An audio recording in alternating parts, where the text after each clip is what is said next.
welcome one and all to the first round of the 2021 NHL Draft live on the Sports Box. I am Ryan with a crazy cast of characters taking us through picks 1 through 32 this evening. Lardy, Noah Dibler, Brant Meeks, how are you all gentlemen doing tonight? Wait, there's 32 picks? I'm out. There's 32. Well, 31 because Arizona gets skipped. I'm good. We're good. We're ready. Doing good. Tom Scavetta from Review and Preview. Let's go Rangers. Today's been a crazy day, man. I don't know what to think about this team right now. It's very concerning. Let's talk about some of the news of the day before this thing actually kicks off. Before we get into our teams, the biggest news right now is the Seth Jones deal finally coming out, where Columbus has traded Seth Jones, the 32nd pick tonight, and a 6th rounder next year to Chicago in exchange for Adam Boqvist, the 12th pick tonight, a 2022 first rounder, and a 2021 second rounder. Mike Velarde, the Flyers were linked to Seth Jones. Seeing what this costs, no way. Are you fine? Yeah, I'm fine with Ryan Ellis. That's good. That's a lot of money. $66 million or something for 7 years. It was a lot. That's a lot. It's a nine something AAV. That's a lot, man. That's a lot. He said, as a Philly fan, he would definitely know what a lot is when it comes to players that aren't worth it. Well, you're true. Well, you got to take a shot at me already. It's usually me taking the shots at everybody else. I've got to set the tone. Yeah. I got you. It just seems like a lot. I'm not really a big Seth Jones fan personally. I think this is a lot of money for a long time and a lot of assets to go at it. And I don't think Chicago is necessarily, a Seth Jones away. Noah, your thoughts? It's a lot of money. 6 years at 9.5 AAV? I mean, 7 years, a lot of money. Now he's a good defenseman. I don't think he's the defenseman he was 3 or 4 years ago. But to give up so many picks, and I'm personally a big fan of Adam Boqvist, nice young defenseman. It's a lot. And, like someone said right there, are they a defenseman away from contending? Absolutely not. They have a really young core there. I think, they're getting there in a few years. But this just makes no sense. I personally would prefer Boqvist over Jones anyway. But to give up what they did as well in addition to that, just a bad trade in my opinion. Ron Spacito, let's go Rangers. Anthony Morella, Flyers stink. Chuck Fletcher is a moron. Well, let's get right into that. Great. So the Flyers have been active moving money out. And here we are today. Robert Hagg, the 13th pick tonight and a second rounder next year to Buffalo for Rasmus Ristolainen. Mike Velarde, I'm going to give you the floor. Why? Because they're your team. So Right. Obviously whatever you have to say, we should listen to. Well, obviously I don't like the trading of the first round pick, but I'm assuming that that's what the sweetener was. And I guess if Fletcher wanted to get it done, I guess in his mind, how old's Ristolainen? 24? 26. 26? I guess in Fletcher's mind, he's not a first pair just because they got Ellis and Provorov on that first line. I don't know why they would have traded that first round pick. I guess they felt that anybody that wouldn't have gotten at that pick wasn't better than him. I don't know. There's not really much to say. Do you like the deal? If it wasn't with the first round pick in there, I think he's an upgraded defenseman over Haig or Gostisbehere or Phil Myers. I do like that, but not giving up the first round pick. Kevin Spacito, I'd love to be the guy running Columbus in New York. They got a haul for Jones. That they did. They really, really did. Jarmo Kekalainen got a lot in this deal. And this was his trump card, okay? I mean, if they're going to do anything with this team, if they're going into a rebuild, that was the biggest piece that they had. And when Seth Jones made it clear he was not going to re-sign there, what choice did they have? What choice? You can't let a guy like that walk. You have to maximize your return. Right? Agreed. I mean, they moved up 20 spots in this year's draft and got a first next year? I mean, for a guy that's not has any interest in being there next year or the year after that for the rebuild, I mean, it's a haul. You can't, like he said, I would like him as my GM. It's a smart deal. And you see a lot of GMs overthink it and overplay their hand, and he didn't. Like, he knew what he was going to get, and he went out and got it. It really helps to rebuild, to accelerate it like that, get a nice young defenseman and picks. I mean, once again, I think Seth Jones is a decent defenseman. I don't think he's as good as a lot of people think he was. I think he's regressed a little bit. Easily think he's overpaid. It's just a weird trade from Chicago, in my opinion. Nick Cook says Yarmo fleeced and yet another GM. Turns around and again, a second-round pick was traded for Jake Bean, who, if you watched the Seattle mock expansion, we thought he was going to Seattle. That was a nice pick for them to take, and they didn't take him. They're really, really doing well. Kevin says they just is referring to the Flyers. They suck. It's not Fletcher's fault. They're so inconsistent. They'll probably make the playoffs this year. It's every other year since 2009, which is a remarkable sequence of events. Kevin Esposito, that first is a very good chance to be a top 15. Chicago did not become good. I agree. You know, if they don't make the playoffs next year, that's going to be a high pick.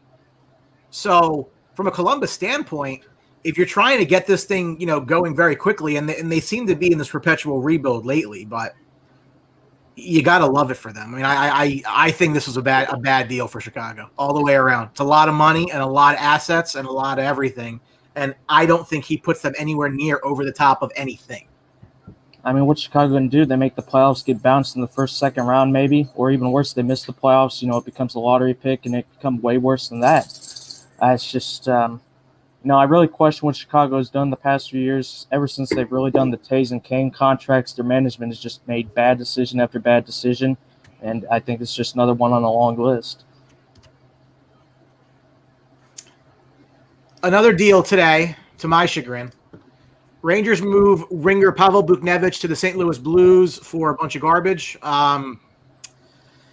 Yeah, so this is a cap dump. There's no question about it. And if you watch Blue Truth, we had the other night, we were talking about this, that we thought that Buchnevich was probably going to go. I don't think anybody thought the return of Sammy Blay, whatever you pronounce his stupid-ass name, and a second-round pick for next year was going to be the return here. Guys, I mean, can you walk me off the ledge here? Because they got nothing for Buchnevich, in my opinion.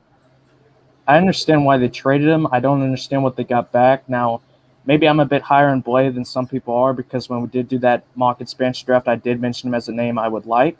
That winger core, I'm sure you'd agree, Brian, is pretty loaded, so I understand why they traded him. But, I mean, a center, he has a lot to prove. He only scored something like 15, 16 points last year, I believe, 2022 second. This is a guy, Buchnevich last year scored something like 48 points in 50-something games. I mean, he has a lot of talent on the wings. I think it's a nice move for the Blues. Rangers fans got to be questioned in it. Brent? No, I agree. I mean, we were talking pre-show, and you're like, you knew he was going. He had to go. Salary dump being what it is. This time of year, every team's trying to get all the books squared away. But you wish they would have gotten a little bit more. Of course, you can't. It's hard to tell what this will end up being until 2-3 years down the road when you figure out who. Because I'm looking back at previous drafts, and Brandon Saad was taken late first, early second. Yeah, second. So I mean, like if you're looking, I mean, he's pretty decent guy that he's made a pretty good career for himself. And so if you're able to get someone in the second round that slips a little bit, maybe, but I don't know. Of course you want more, but ultimately you knew it was coming. Yep. Archie Spagnuolo from our friends Between the Pipes, powered by the Buzz. Landeskog is going to cost his GM his firstborn, and Ovi's going to sign a 1-year, $15 million deal at this rate. What's happening? It's true. I know he's a Toronto Maple Leafs fan, and they get, beat up a lot because they haven't gotten out of the first round. They got a lot of money locked up in 4 guys, but those deals look more and more realistic when you start to see what else is getting paid around the league. Seth Jones at almost $10 million a year just makes you think, who would you rather have, that or Mitch Marner, or John Tavares, or Austin Matthews, or any of those guys Toronto has? And it's a fair question. This is a lot of money, and he's right. Landeskog is going to cash in tomorrow, and Colorado apparently was offering, or this next week, Colorado was apparently offering $7 million a year, which looks like a joke for a guy of Landeskog's ilk, for sure. I would say I still think Marner's contract is overpaid despite that. I don't think this just makes those contracts good because other people are overspending. I still think they overspent. What was that pick forfeited for, the Arizona pick? So they had some I forget the exact rules. I think that they did some scouting they weren't supposed to do, had some draft picks do some testing they weren't supposed to do. So they forfeited their first-round pick. Excellent. Now they actually get a first-round pick back because another of the 4 big deals today was they finally moved Oliver Ekman-Larsson and Connor Garland up to Vancouver And all this is a salary dump in the 9th overall pick because Roussel, Beagle, and Erickson all have 1 year left on their deals. And that they basically bought the 9th overall pick tonight. And Arizona's doing a nice job of weaponizing their cap space. Yeah, no, Roussel and Beagle, they're basically fourth liners. They were making something like $3 million a year. Everyone knows, Louis Erickson's contract. Just throwing the 9th in there to basically beg Arizona to take those contracts. And I'm a pretty big fan of Ekman Larson. I think that's a solid addition. Connor Garland as well, a solid middle six forward as well. Pretty understandable trade from both sides, in my opinion. I love it for Vancouver because, OEL, he still has a lot of runway left on the tires, and I love Connor Garland. So to get them for a bunch of trash you were looking to get rid of, give the 9th overall pickup, but, hockey picks don't work out for multiple years. If Vancouver wants to take a run, I'll tell you what. I like Jay Beagle. He was one of my favorite players when he was with the Caps. I know Vancouver ended up taking a bunch of guys from the old Caps teams and bringing them up there.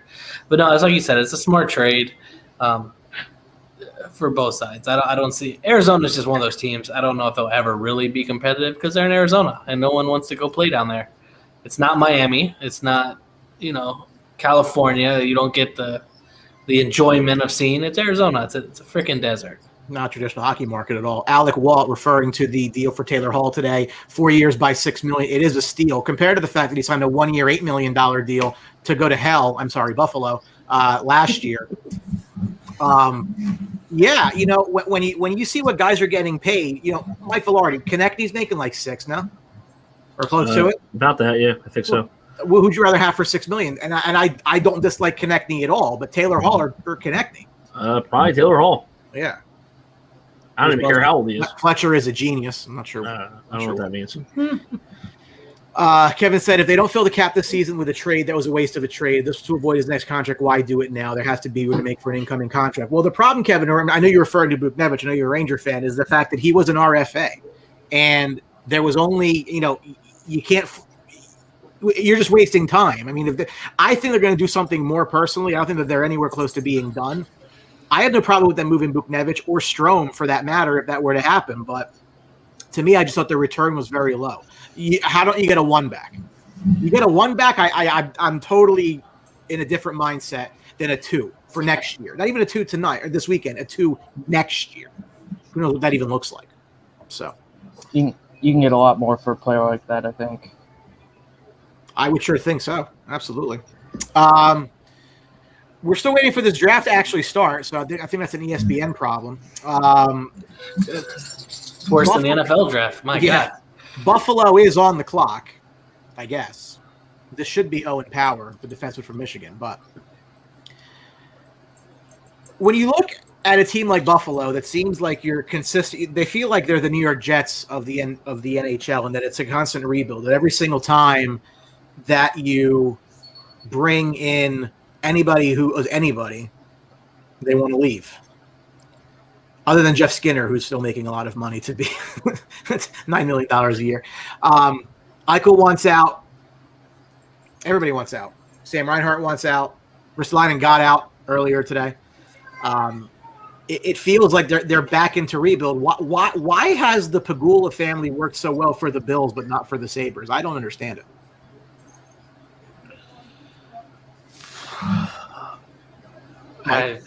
No? Anybody? No, I got nothing. I don't know. They just suck. The granddaughter's a pretty good tennis player, though. Jessica. Anybody watch WTA? I don't watch WTA. Yeah. Where do you think Eichel goes? I really don't know what to say about the Sabres. I don't know. I actually the fact that this draft has started and he's still in Buffalo makes me think he's not getting traded at all for a while because you would have thought if you were Buffalo apparently loved this draft. They wanted so many picks and they were trying to get picks in this draft. And LA made an offer. I believe Minnesota made an offer. I know the Rangers made an offer and they stuck to their offers. And I think Buffalo was waiting for someone to improve on what they were offering and nobody did. And listen, a guy like Jack Eichel should not be available in trade. This is an organizational problem, a management problem, an ownership problem. But at the same time, you can't just sell the entire farm and then pay five years of $10 million to the player. So I don't know. I think the fact that this draft's about to start and he's still on the Sabres means he's probably going to end the weekend on the Sabres. I think once the Rangers pick at 16, assuming that they do, it'll be the first time in forever. It'll be the first time ever they do a draft day trade and don't make their pick. So we'll see. Well, look, I think, the Ristolainen move was a good move. He was in the last year of his contract. He probably didn't want to be there because, like you said, let's be honest, they've just been terrible for decades. Ever since Brett Hull, they've just been absolutely cursed. And, look, Robert Hagg second. Doesn't really matter. The key thing for them, a number 13 pick. They're going to get another number 1 overall defenseman in this draft, it looks like, go along with Rasmus Dahlin. Now, I do think, has he lived up to that number 1 pick yet? Probably not, but he's shown he has potential. Two nice and solid young guys on the blue line. Maybe they can finally break that curse, but it still is Buffalo, so I'm not going to hold my breath just yet. Yeah, I think they're a ways away from being a playoff team. Yeah. And the whole Jack Eichel thing, we still don't know what's going to happen with that. Archie comes in, Buffalo not supporting Eichel with his decision to want surgery is a problem. And I agree. I think that really – that whatever relationship there was, I think definitely was impacted by the fact that they wouldn't let him do what he needed to do for his own health. It's going to be hard for the Stars to go there knowing there's a lack of intelligence. Buffalo shit the bed last year. Should have shut Eichel down early on, took surgery, get him ready for next year. I couldn't agree more. I think you didn't hear about him wanting to leave like in earnest until this situation. Gorton's on the show. Gorton? Yeah, he's on the show. Look, it's Gary. Oop.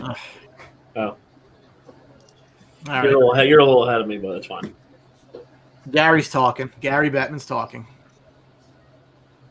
Oh, no, you're ahead of me too? Shoot.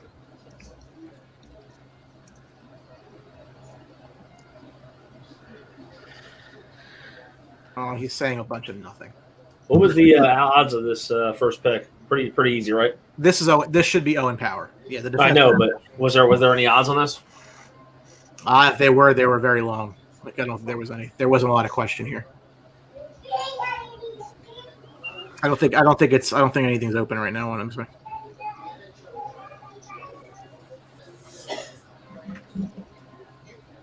The draft futures have been turned off, so not like last year when I could have made a sweet $1,000 on the Quentin Byfield. The draft next year is in Montreal. I like that. Will we have an announcement tonight? It would be nice. It would be nice. Nick Newton, sir, how are you? Enjoy you watching the show tonight. Corey, I don't know. Your guess is as good as mine, man. I would have thought it would have happened today. I would have thought it would have happened by now. So we'll find out. Colorado needs nothing. So Colorado can take BPA. There's nothing Colorado needs. They're built so well. The owner needs to actually, pay a little bit of money and actually sign players to actual contracts. Other than that, I mean, they've shown they can get guys in later rounds too, and they can produce easily. Sure. So.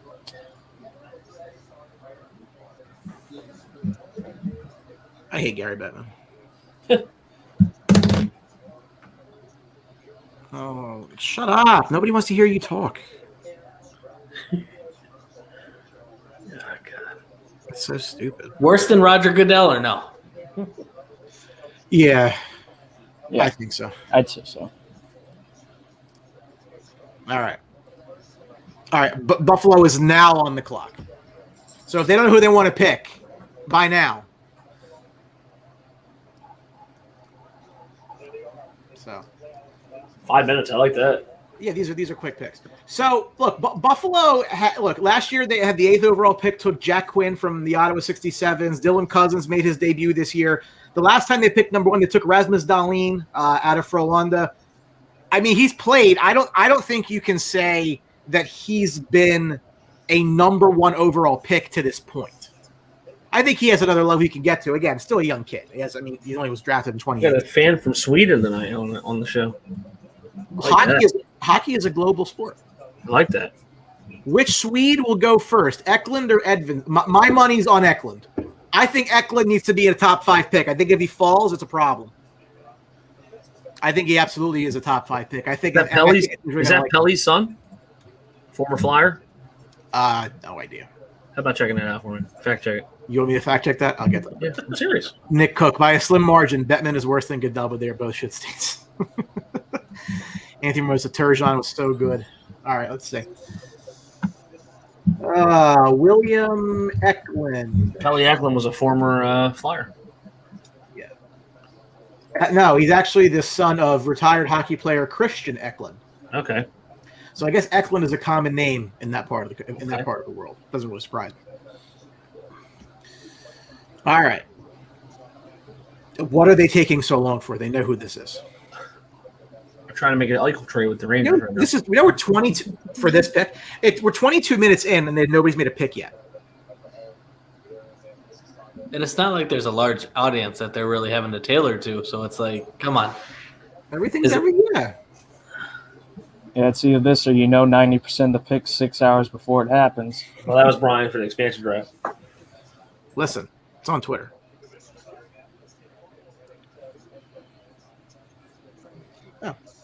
Oh, they're going to make their pick? Oh, the pick's in, guys. Woo! Let's see who it is. What time do you have on the clock on your TV? There is no clock. I have no clock right now. Oh, shit. The guy's talking and making the pick now. There it is. Owen Power. Yeah! 5 more years of rot in Buffalo. There was some talk he might not even go pro. He might go back to college to avoid being in Buffalo. 6'6". Wow. I mean, Buffalo's definitely – they've wasted some defenders, right? Myers. Ristolainen. Brandon Grum, any chance Liney leaving the Jackets this year? I think there absolutely is a chance he leaves the Jackets this year. And I think they have to figure out, what his contractual desires are going to be. A check of our friends over at Cap Friendly says that a look at the Columbus Blue Jackets and Liney, is he not signed? He's RFA right now. That'll be out. He was linked to the Flyers for like a year and a half. Yeah. Steph Villeneuve, Bernier's to the Kraken, pretty much a lock. I think so. Matthew Bernier, the other center, for Michigan, who's Owen Power's teammate. I think that probably should be the direction that they go. And really, if you look at the expansion draft, they really didn't take a lot of forwards. The Kraken. First ever pick. Archie's going to have an announcement to make. Owen Power has requested a trade. Yeah, really. All right. Worst name, the Kraken for Seattle or Cleveland baseball becoming the Guardians? That's bad. That's worse. That's a dumb name. I think they were just trying to keep the Ians, like the name of the way the word was. I don't know. It made me feel a little bit better about Washington taking their time in football, making an educated choice instead of just picking something. They're going to be like the Senators or something like that. Something that has to do with DC, probably.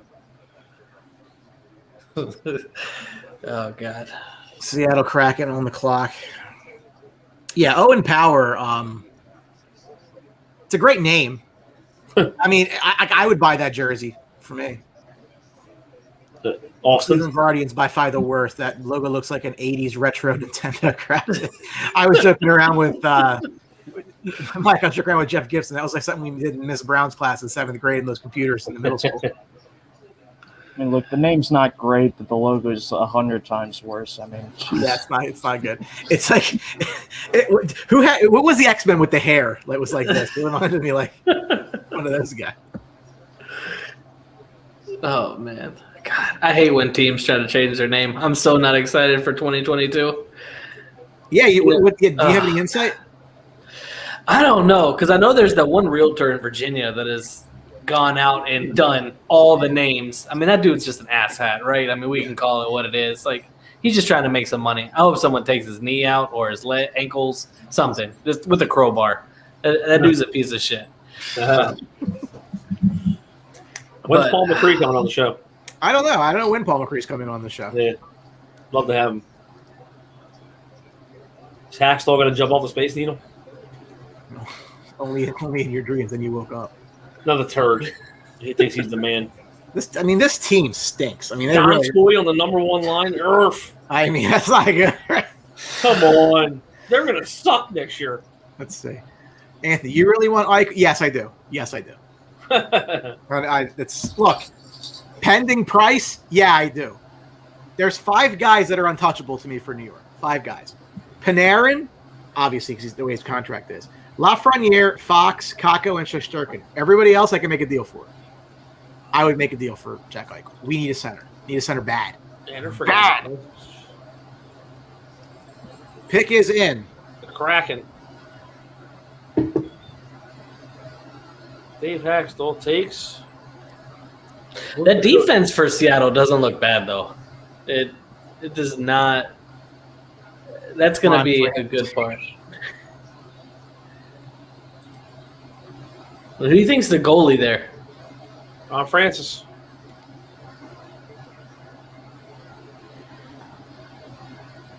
Sucks.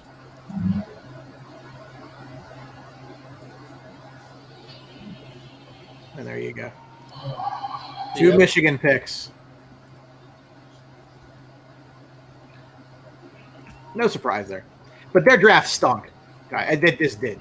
Seattle. I'm going to the Kraken. This guy. They should have watched the Sports Box mock draft, and that was. That's right. Yeah. So they took we had better picks. I mean, it's one thing, we mentioned a lot of guys that they took in those guys. They took guys like literally no one has even heard of. Is there going to be information coming out tonight on like what backdoor deals they made? They didn't make any. No? No, that was the information was they didn't make any. Oh shit.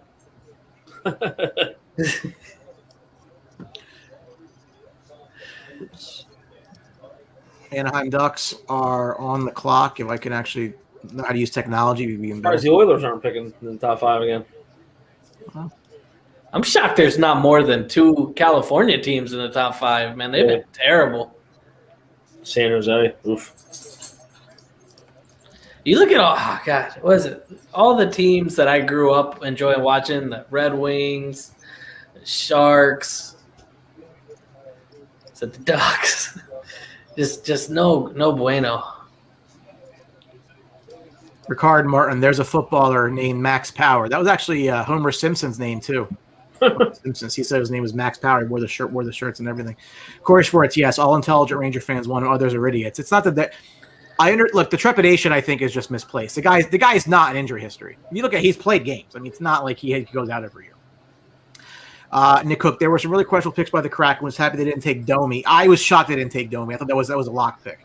And Stenlund was the other guy. No, Noah, that was your thought which way they might go. I was shocked they didn't take Max Domi. I thought it was the easiest pick for them, or one of the easiest picks. They had a bona fide, potential first line center for him right there. They just passed him up. Yep. Can't believe it. Archie can't get over Giordano's reaction. He didn't look happy to be there. Well, you know what, dude? I don't think anybody would at his age. You're not going to win a Stanley Cup, right? I mean, like it's a waste of time for him. There's no other way to say it. It is a waste of time for him.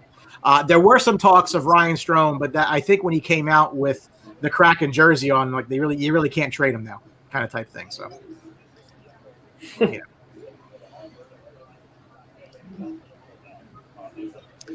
What are the Ducks going to do here? This could be William Eklund. I have him third on my board. The guy I actually love is Kent Johnson. I was really hoping the Rangers could find a way to go get him. That's not going to happen. Is he another Michigan guy? He is another Michigan guy. Peace. Did Michigan win this NCAA title this year? No, UMass did. Oh, my God. That's Zach bad. Jones.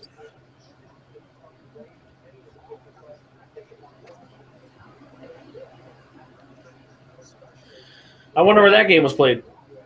There's a car in the corner of the boards. It's probably not the Islanders arena. Yeah. And then Brooklyn? Yeah. I think other that happened a lot of other places because there was no fans. No fans.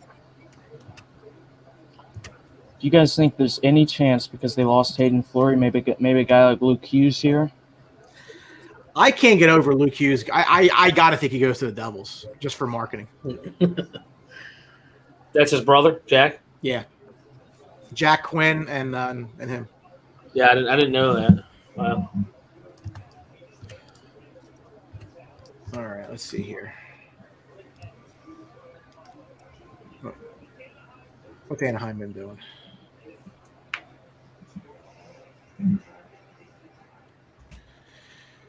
Anaheim Ducks. So they took Jamie Drysdale last year. Obviously, Trevor Zegras the year before. Also took Braden Tracy, 29th overall in 2019. So they've gone forward they had 2 number ones. They had Jacob Perreault last year as well. So, it could be a defenseman. I still think William Eklund's too. I don't know that you can take a Lambos here or a Brant Clark. I think it's too high. It could be Luke Hughes. I would just be surprised. Yeah, I'm on the Ducks Twitter right now. Everyone wants Eklund, so there's that. Yeah. I would think that that's the direction that they go, but we'll see.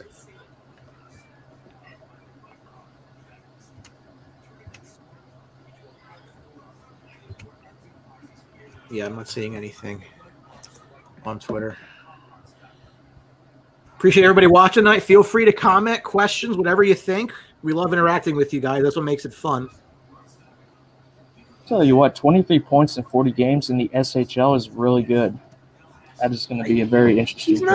He's not the biggest guy, 5'10", 176, but that's where the game's going. I mean, you don't need to be, 6'3" anymore in the league. Skills what's most important in the game now. Oh.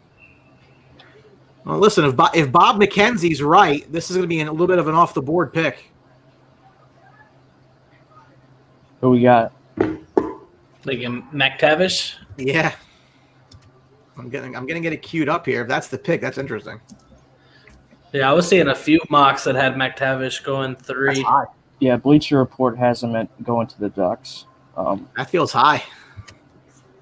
He's number 10 on NHL and Sportsnet. So it is 10 is not 3. Yeah.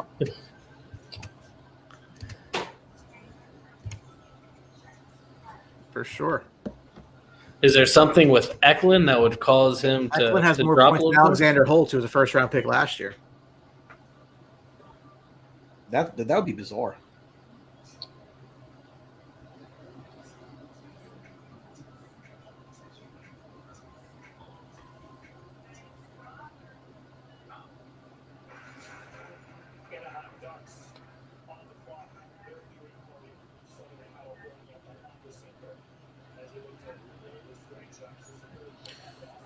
Man, if that's the direction they go, that's interesting. Check the Ducks Twitter again. The first reply, it says bust.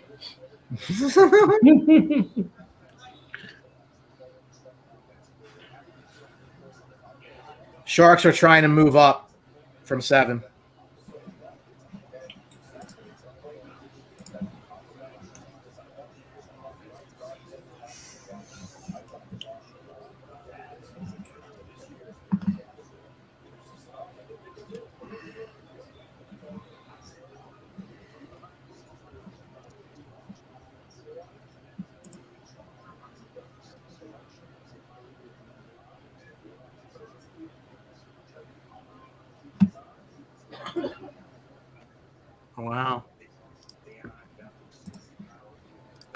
Wow. It's McTavish.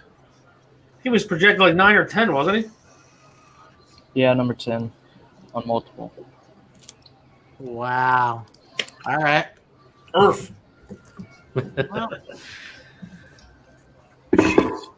why do you think?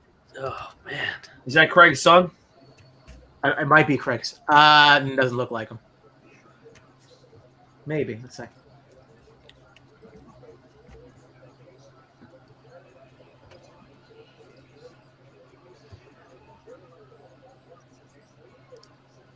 Dale McTavish, so no. Dude, that's high, guys. I'm sorry. That's high. Yeah, it is. No, so Hughes is there now. I don't know if Brian Daly from A2D Radio is watching, but I know he's a Ducks fan. I'd love to hear what he has to say about this pick. Corey Schwartz. Wow, yeah, it's high. Ricard Martin, didn't see that one coming. Yeah, really. Nick Cook said I'd be fine with Eklund dropping to 5.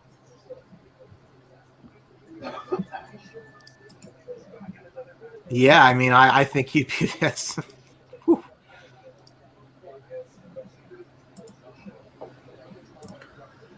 Wow.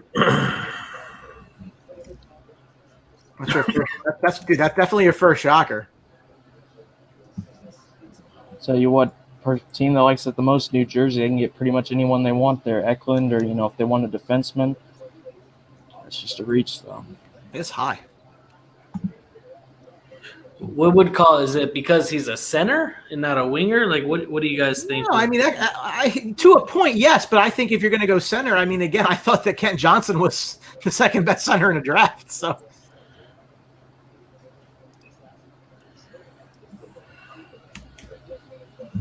I don't like it. I mean, look, kid's going to be a good player, right? I mean, I'm not saying the kid's going to be a bad player. I just think that there's too much other talent on the board. Like, you really got to fall in love with this kid to take him here and not trade down, especially when you have a team like San Jose's trying to get up. He probably would have been there at 7. I think it's got to be more than just the fact he's a center. I mean, Kotkaniemi, I think, was a proper example. Montreal took him because he was a center. Probably went a few picks higher than people had him, but it wasn't 7 picks higher like this one. Yeah, exactly right.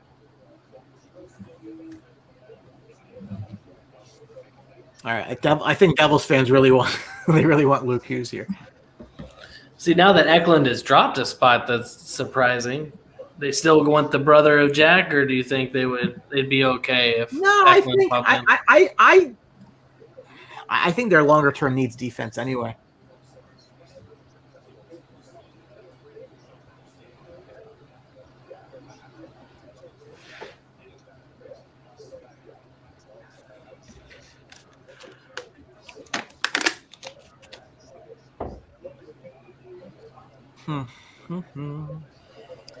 What do you guys think in the live chat? Is this Luke Hughes? Who is this? Get your thoughts out there.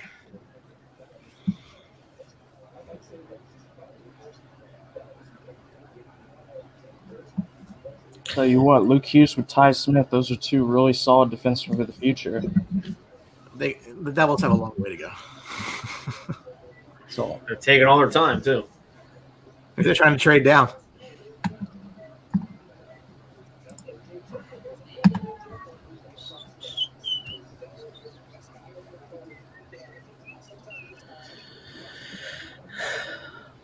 Yeah, I don't know.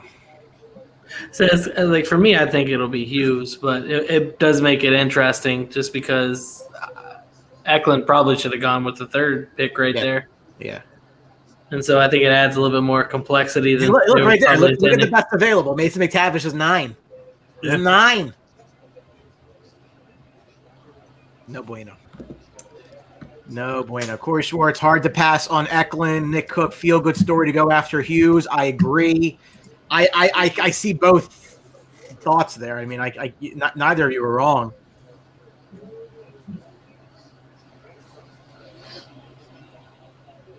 We have a trade. Yeah, They're taking all the time too. They're probably trying to trade that pick. Well, the other thing is, they could take Eklund to play with Holtz, who they took last year. So they are using every second of that clock.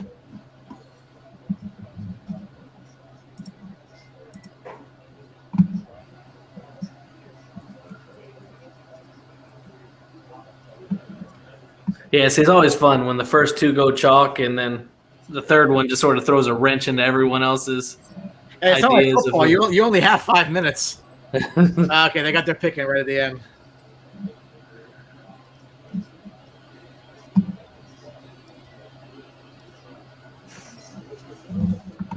Luke Hughes.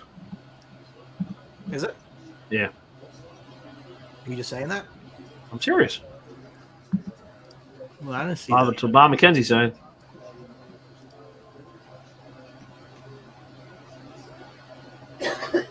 Multiple sources are saying it. Look at the signs. I think it's Luke Hughes. Yeah, it's Luke Hughes.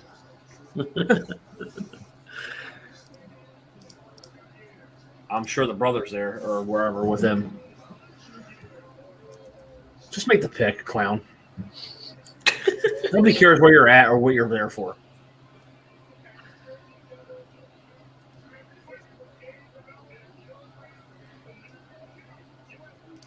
Can't even talk. He said he wished he was there with the Rangers Matto jersey. The Devils. What a poor family. All these kids, 2 in New Jersey and 1 in Vancouver. Terrible. Just the way they drew it up, right? Yeah.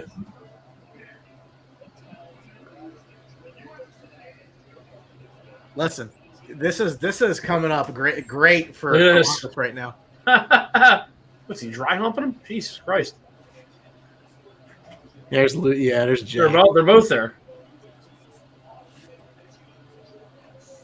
I'm sure the brother knew that they were going to try and get him.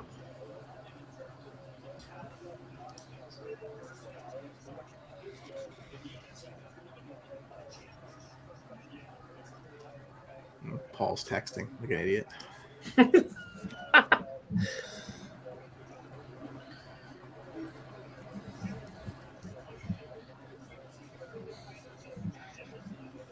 All right, listen. The board has fallen nicely for the Columbus Blue Jackets here. If this isn't William Eklund, I don't really know. How lucky are they to get that trade from Chicago and then potentially, Yeah. And look, they're picking again at 12 as well. They're gonna be in a good spot. I have to say, when Jarmo Kekalainen took over that team, they were like a bottom 3 team in the NHL. The job he has done with limited resources, remarkable.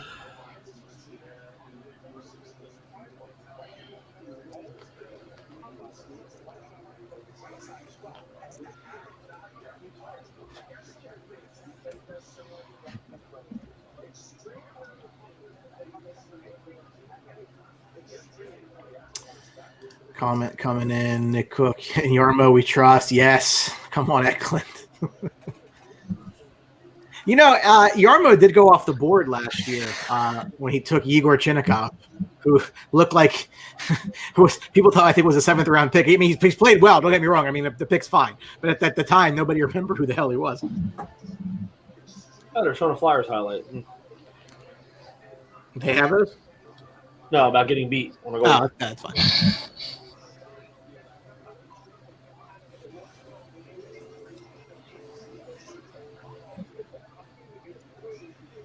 '86 he's wearing.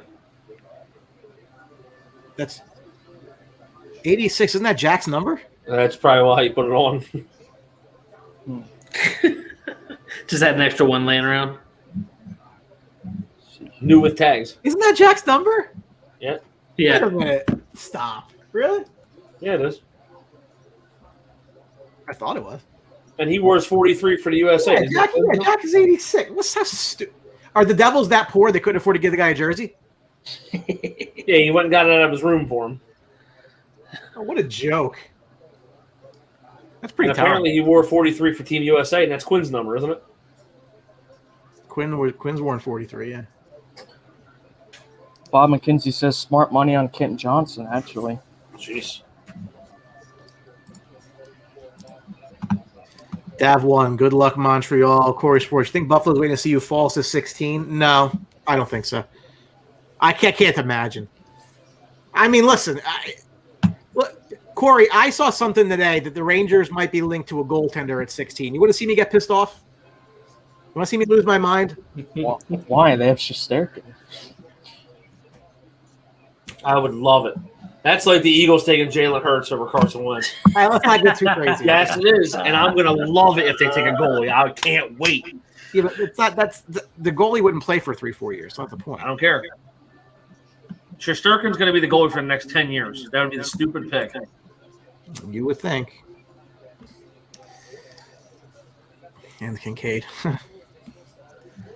The Devils. The Devils, they're funny. So, not to change subjects, but is CM Punk going to AEW? I hear that. Like, is it like set in stone? No. He's just going to come out one day?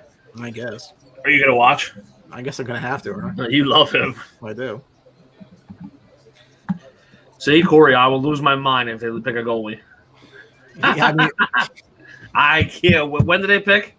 16. Oh The yes. Rangers were actually they were looking at goaltenders. Yeah, I don't.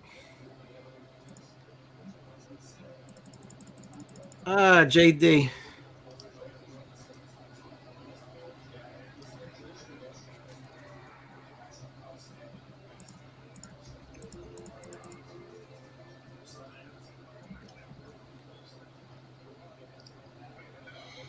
Davidson.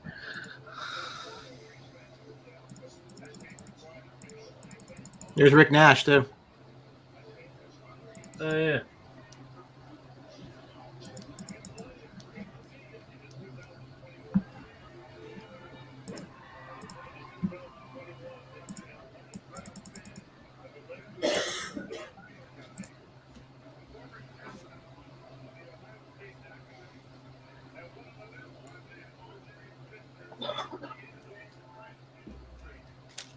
Kirk Herbstreit.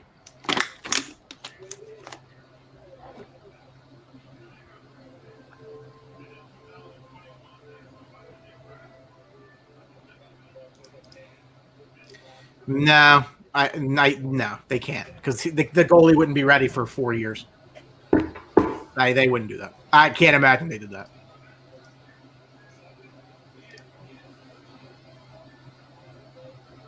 Kirk Herbstreit's calling it. That's nice. Yeah, that's Ohio State. I'm mad right now. What? Ken Johnson. That's a good pick. Yeah. This was the guy I was hoping the Rangers would go get. Look at everybody. Why are the cameras on their ass? Is it my TV? Seriously, is it just my TV or no? No, it's not. We're all watching the same thing. What is happening?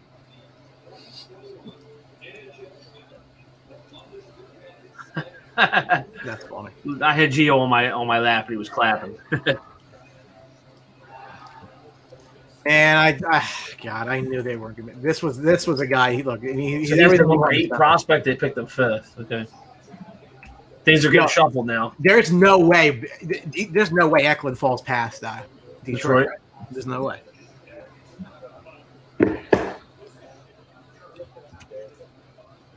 He's so good. Yeah, but college hockey's ridiculous, though. Look, college hockey's awesome. I know what I'm saying is like it looks like there's so much open ice for these guys to make moves and do things. Anthony said, "Bring the baby back." I'm sitting here clapping with him. Yeah, I had him on my lap. Nick Cook, as much as I like Eklund to Columbus, I respect. Yeah, no, it's look, the center matters. It matters. It's another Michigan player, and they should have won the championship, right? You would That's think. what I'm saying. I'll take Kevin Weeks as the Flyers goalie right now. Do you think Detroit goes goalie here though? Because I'm seeing that in a bunch of mock drafts as a big need for him. What, Detroit take a goalie here? Yeah, I can't say it. That would be surprising. That would be surprising. What pick are we at now? 5? We are at the 6th overall pick. We're zooming by. 4 of the first 5 picks were Michigan guys? No, 3 in the first 5. Well, that's what Saravalli said. 4 of the first 5 picks.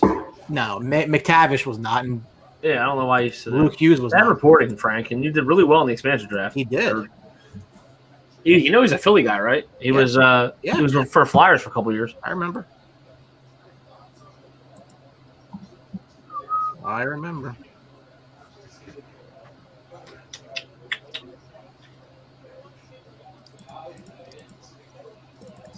So Ricard Martin, who's on the ground there in Sweden, which is awesome, said he heard through the grapevine that the Red Wings wanted Wallstedt. Now, they just got Alex Nedeljkovic from Carolina for a song. So, is that why Hughes is going to Michigan? He thinks. Oh, Hughes is going to go to. Oh, well, or he was going there. Maybe that's why he's saying 4 of the first 5. Interesting.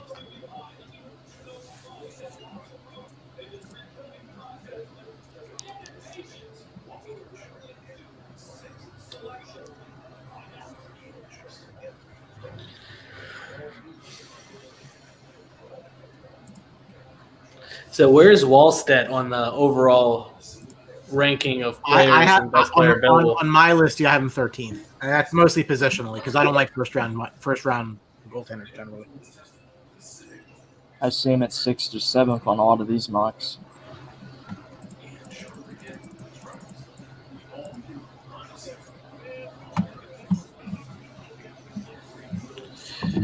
So how long do you think the Red Wings rebuild is going to last?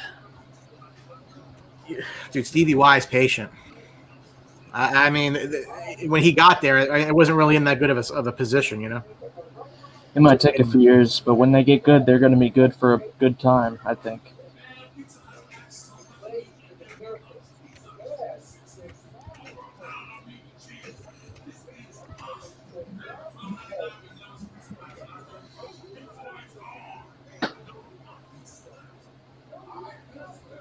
This guy the new Billy Mays or what? What?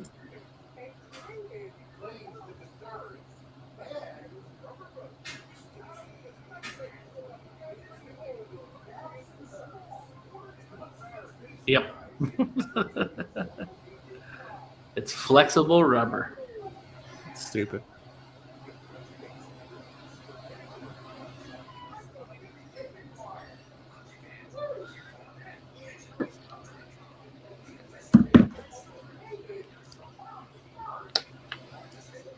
What are you going to do, Detroit Red Wings? This reminds me of about a few years ago, I think it was 2018. Zadina was, projected a lot to be top 3 or 4. He fell to Detroit at number 6. Yep. We were doing it live that night. And as soon as Arizona took Barrett Hayton, I'm like, somebody go call, get up. And then Zadina went 6. They ended up with Kravtsov, so it's fine. But I love Zadina that year.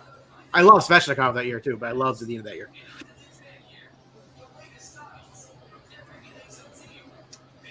All right. Let's see what the Wings here. This should be – look, if you want to go forward, you take Eklund. You want to go defense, you take Brant Clark. Other than that –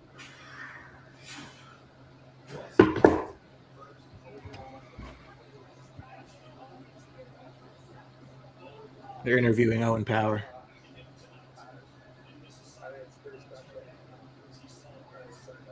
So you think you'd go Clark over Edvinson here? Yeah. If you're going defender? Yeah, I think, yeah. I'm not as high on him. I have him a little bit lower, personally. Yeah, he's a little bigger than Clark, but... Yeah, he's like 6'5", 205, something like that. But I know Mr. Martin asked a little bit ago which Swede would go first, and I'm I don't know. That was easy for me.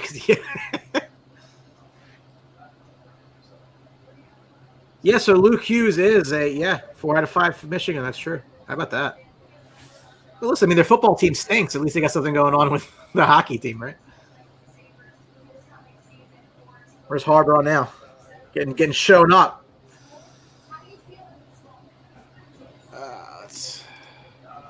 Archie Spagnuolo, the highlight of the night, Jackie Redmond. I'm not sure if you've seen her there on the U.S. feed.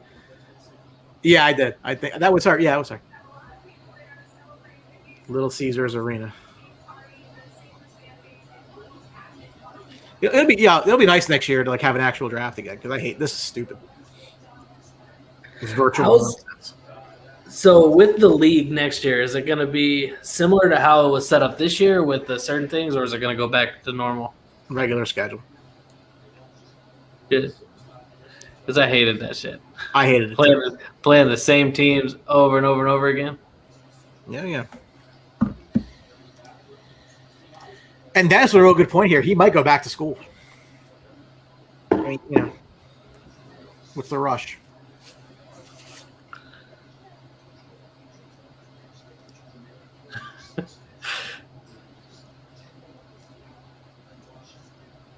Wow.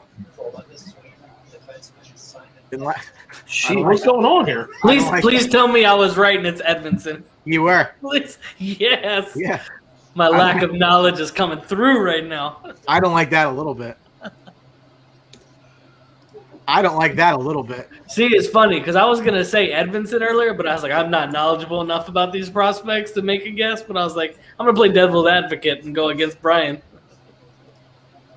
Wow. I got to change the 6. Wow. Bro, I need to go to Sweden. Good My God. Dude, San Jose probably wanted to go up for a guy like Eklund. They don't even have to. Yeah. Wow. Wow. That's crazy. Now, would you want the Rangers to move up to try to get Eklund? I think the Rangers move out. I want Jack Hughes. I don't want anybody. I'm San Jose. I take Brant Clark without a second thought here. Oh, man. Wow, you see, that was weird. Yeah. I you know what it is though, man? You see this so often in drafts is like these GMs and these coaches and these staffs, like they tunnel vision on their one guy who's going to be there. And that's where guys start to fall. Because, dude, Eklund at 7 is sick. It's sick. My God, Carlson's still with 6 more years on that contract. Ooh, it's so bad. It's so bad. It's really bad.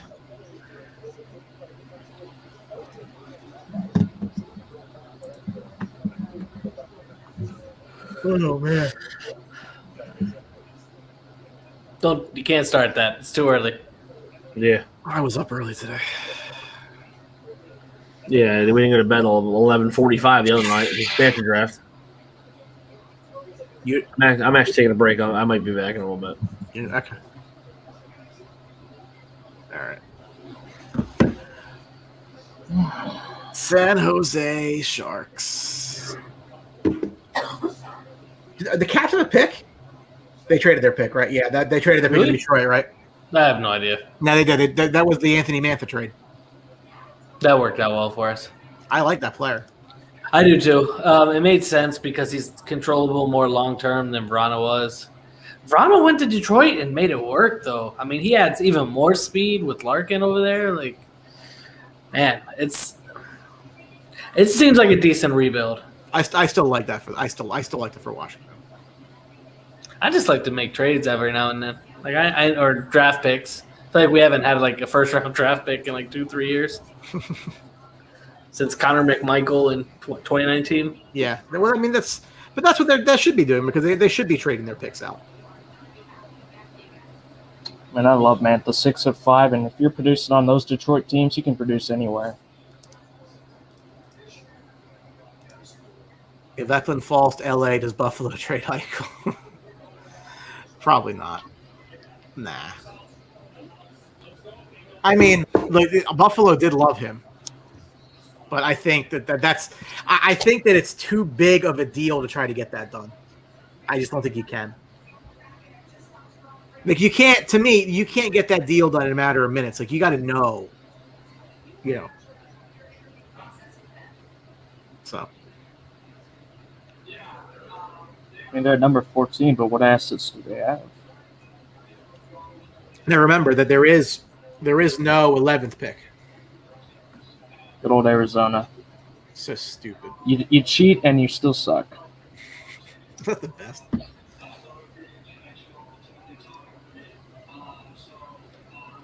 San Jose, they are in just up Schitt's Creek so bad. I mean, and Carlson's like, I didn't come here for this. Well, you signed the deal. You know what it was? I think they traded all their assets to win the Stanley Cup. It failed, and now they have to deal with the aftermath. Sure. Oh, there was a period of time. I mean, the guys they were paying on defense, I'm sure they're probably still paying them on defense. Marc-Edouard Vlasic was making a ton of money. Where are they? San Jose.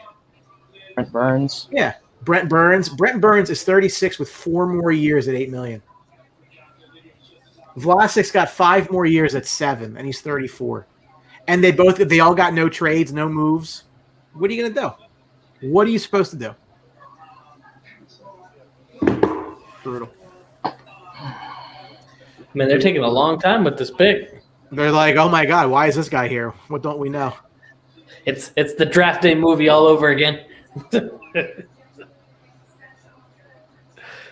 I enjoyed that movie. I know a lot of people didn't like it. I enjoyed looking behind the scenes a little bit. It was entertaining.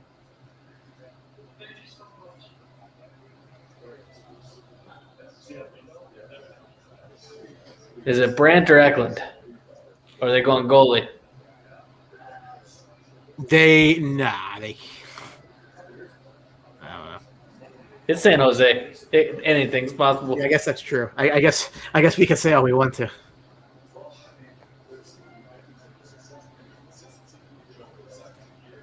Yeah, see, their top goalie prospect and system is a .891 save percentage.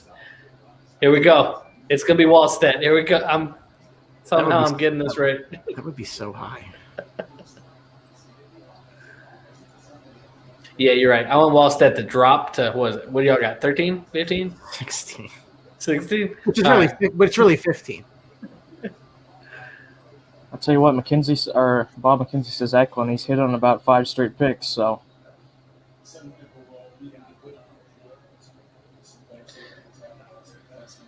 Why is so Gunther? I'm not seeing on a few of my mocks, but the ESPN has him a little bit higher. What are your thoughts on him? Hold on 1 second. I think this should be Eklund, right? Yep. They needed that kind of luck. Jeez. That's a great pick for them. Awesome. That's a great pick for them. Was he the number 2 prospect in this draft? I had him third personally. I had him third. He was a guy that had no red flags whatsoever. None.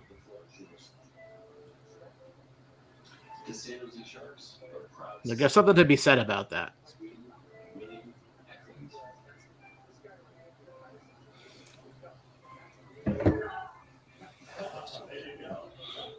Do you think his size had him dropping down a little bit? What, 5'9", 5'10"? I mean, maybe, but I just don't think that you look. Yeah, I mean, he was the only one in my top 13 that wasn't 6 foot or higher. But I just don't think it matters anymore. Look at what Cole Caulfield just did in the playoffs, and he fell for no reason in his draft year. Now, here's what I will say: I don't think there's a shot in hell that the Kings take a center of any kind. No, I mean, Kopitar still has 3 years, $10 million left. They've been drafting centers. Yeah. Tell you what. I mean, this could be a spot for the goaltender. I mean, they don't really have a long term. I'd say goaltender. I think Clark too. I think a defender here makes sense. Drew Doughty's getting older. And he still has a massive contract, $11 million. I mean, Quick, yeah, you need a replacement, but this guy's not going to play for probably 3-4 years. Exactly. So Doughty's contract should be well off the books by then, right? Like, how long is his contract going? I got it up right now. I mean, it's through 2026, 27. He's already 31 years old. So yeah. So listen to this. This is not hockey news, but apparently multiple sports books believe Aaron Rodgers will retire next week. Don't tell me that. I just drafted him in a fantasy league last night. You must really hate Green Bay.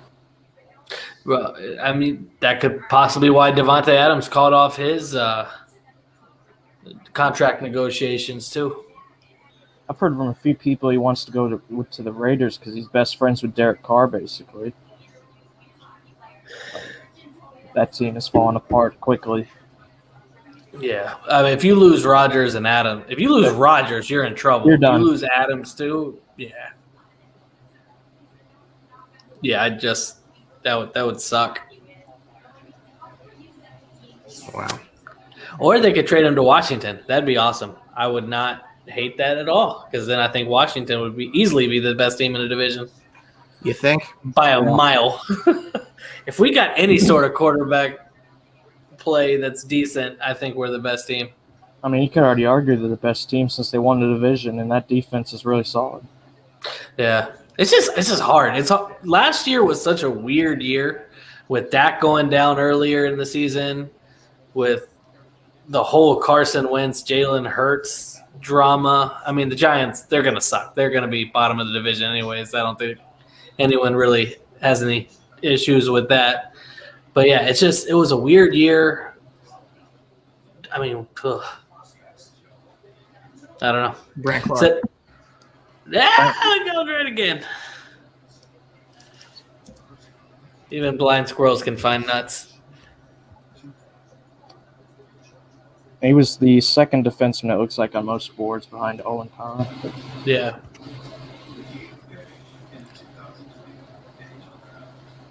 He played for the he played in the OHL, right?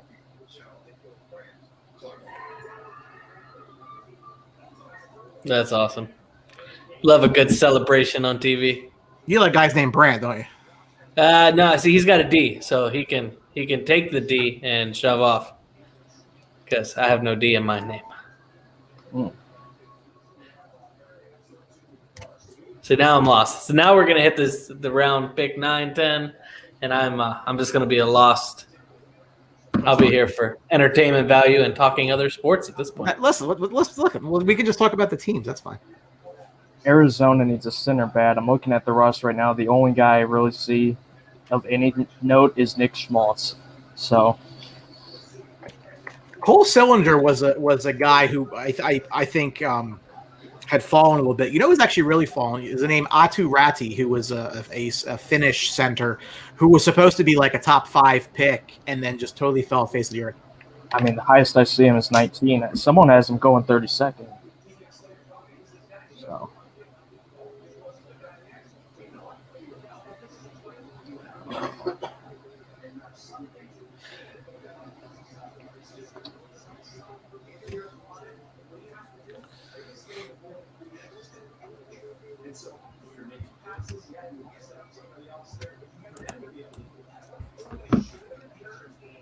I mean, look, the Kings are building something. You know, when it finally comes to fruition, it's going to be massive. I mean, you think of the teams that get talked about, you know, how good their systems are, the Kings, the Rangers, the like. They're just accumulating talent. I mean, I absolutely loved Quentin Byfield in that draft. So, listen, I mean, the Rangers had the easiest pick in the draft that year because it's Lafreniere, but so this is number 9 here. That has got to be one of the worst. What's it? I can't even think of it. What? The Arizona Coyotes symbol up there on ESPN? That's terrible. Oops, I didn't do that. I was like, wait, is that a donkey? Yeah, I'm sitting too far away from the TV, apparently. I might go off the rails here. I'm looking at the Coyotes. Monty Ranta is a free agent. Kemper has 1 year left. I don't see a long-term solution there. They could go with Waldstad. It's just so hard. It's so hard to draft a goalie this high. I think it is. Well, I mean, you got so many goalies that come, like Braden Holtby was a 4th-round pick. Hank.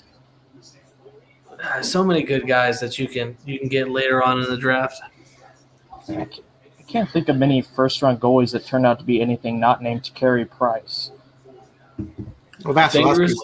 Fingers crossed for Samsonov. But Vasilevsky was like a 19th overall pick. Carey Price was number 5. Well, if Bob's right, it's Dylan Guenther. We'll see if he is.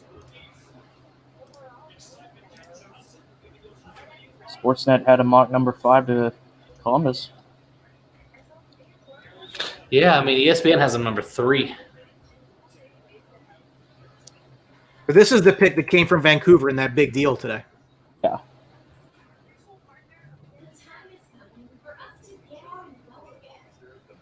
I guess we're going to cheat, take on a bunch of crappy contracts, get a good pick in the process. All right. Now, I am not reporting this. This is not my official report. All I am saying is somebody who I follow on Twitter who has a pretty good track record of being right says Eichel to Rangers is imminent. Yeah, I think Dennis Primo has a thing over there. If you want to scroll down to that, he's got some good information. I read a rumor of Strome. Yeah, no, I heard that. I guess we'll see what happens at 10.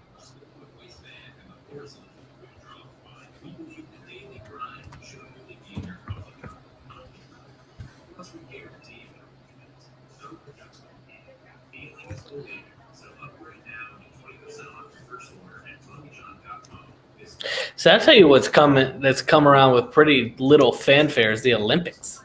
Dude, nobody cares. I could care less, honestly. And I normally I really like watching the Olympics. I couldn't care less right now.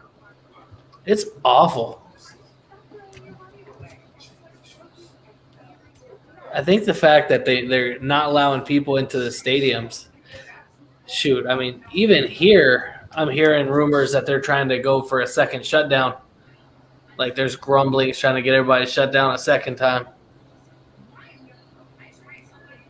Corey says, I need this Eichel trade so I can sleep and not spend all night drinking. All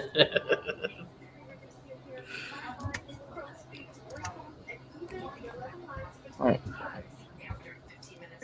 All right, where are we on the board here? So what line would you see Jack Eichel slotting into? The first one. With who, though? Lafreniere and Kakko. And so who drops down off that line? Panarin would be with Zibanejad and Kravtsov, I guess. That's a good second line. At least it'd be a first line in Seattle. That's not saying a lot, but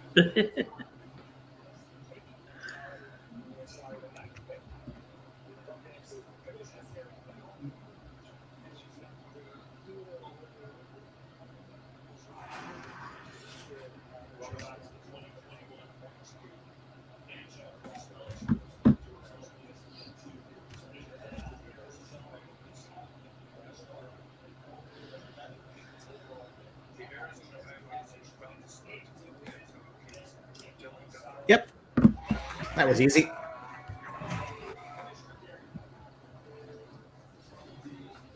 Yeah, that caricature behind Gary Bettman is rough. I'm like, bro, what was the old show with the Beavers back on Nickelodeon with Angry Beavers? That's what that looks like. yeah, I don't think it's a bad pick to get a guy that was goal per game last season, scored 2 No, points. I don't hate the pick at all. It's a nice pick. Who's next? Ottawa? What's left?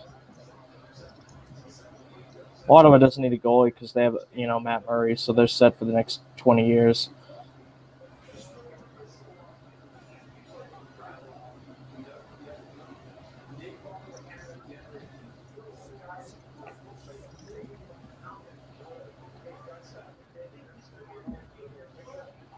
This will be an interesting pick here because, again, Buffalo wanted to get back into the top 10. So if by some reason, the Rangers can get there, then things get interesting.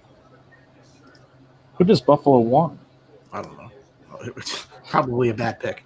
Yeah.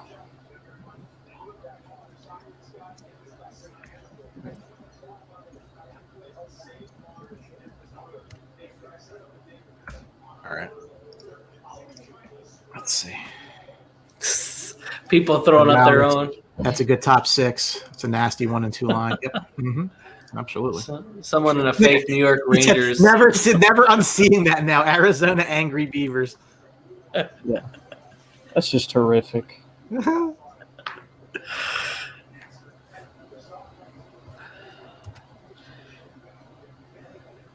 Yeah, some fake New York Rangers accounts like Jack Eichel in exchange for Strome, Kravtsov, Georgiev, and the 15th overall pick.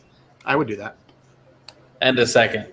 The deal that I've been talking about for a while here was with the deal that I would have offered was Strome, Kravtsov, Zach Jones, and a 1.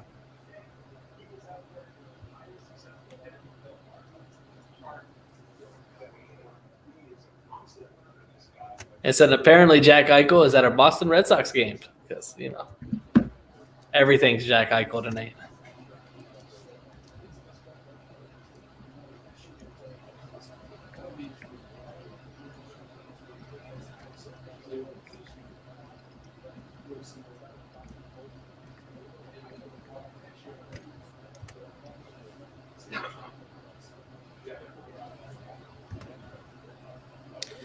Man, this could get very interesting here. Right now. Get interesting right now. guys, if you're watching and you haven't, obviously we appreciate likes and shares. Obviously, the Facebook algorithm gets us more out there when people like what we have. So feel free to smack the like button. We appreciate it.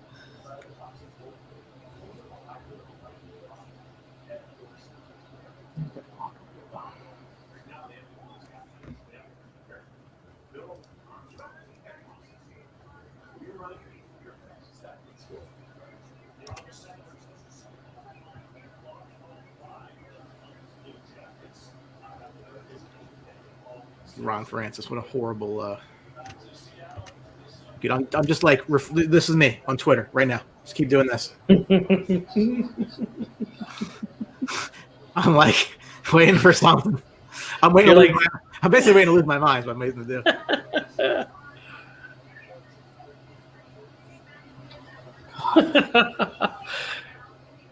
Highest left on my board right now is Carson Lambos, whatever it's pronounced, from Winnipeg. Ottawa, I don't know if they need defense. I think they took a defenseman last year. I mean, they so could you also have him hired in Sillinger? I have Lambos as the highest guy on my board still, yeah. Where do you have Sillinger in comparison? I have him 10th. But having said that, I seen him drop to that mid-first round. So I think Flyers fans were all over him at 13 prior to giving that pick away for Rasmus Ristolainen. Stupid. Some deals happen. You're like, yeah, I could probably be a GM at some point in my life. Make one good deal and just sort of skate into oblivion. What was it Anthony said? There's a reason they haven't won since 1975. The Flyers? Yeah. They're never going to win again either. Perfectly fine with me. All right, Ottawa's pick is in, so that changes things a little bit. As far as anybody thought they were going to move up. You had hope. There was like 5 to 10% hope. Bob McKenzie says there's a lot of chatter about him taking a goaltender. This could be an off-the-board pick here. Best thing I've seen on Twitter so far tonight, Vladimir Putin scores 38 goals in his last 5 games, averages more than 5 minutes a game. Oh, my God. Do the Columbus Blue Jackets double down on center and take Chaz Lucius or potentially trade back even? This is an interesting pick, actually. It's actually a wild pick. Because Tyler Boucher was somebody that was linked to the Rangers at 16 that was supposed to be like super high if they did it. NHL.com has him as a second-round pick. Right. Wow. I don't even see him on these other boards. Okay, he's at 16 to the Rangers on, I think that's Sportsnet, but late it's first. High. This is mad high. Yeah. I had Tyler Boucher at 53rd. This is bad. So safe to say that. This is Brian Boucher's son. Is it Brian Boucher's son or is that a joke?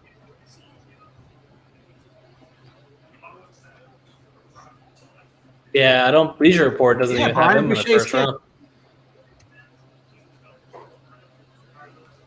Yeah, he's only Here on he is, the Brian Boucher's son. Oh, he looks happy.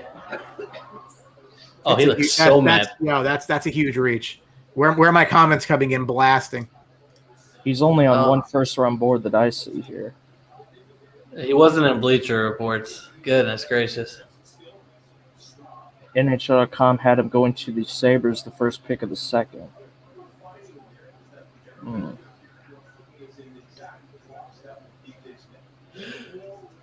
Well, Mason McTavish will be happy about that one. I mean, they were having a big party, so obviously they knew something that no one else did. Goodness. This is the Seth Jones pick, right? So there's no 11 pick here. As we mentioned, it is forfeited. Yeah. So this is the Seth Jones pick.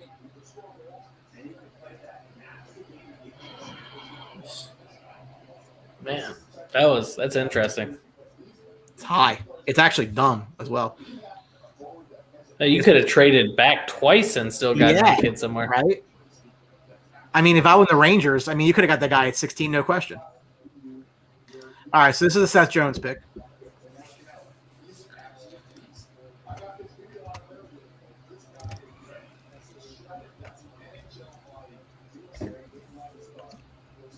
Trying to update the board here.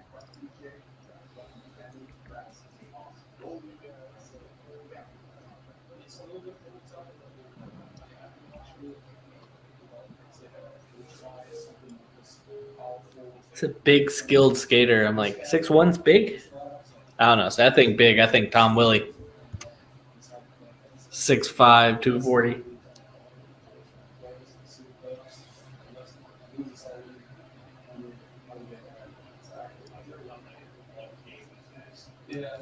Best thing I've seen on Twitter. Vladimir Putin's a free. That's true. Riding a horse, too, probably.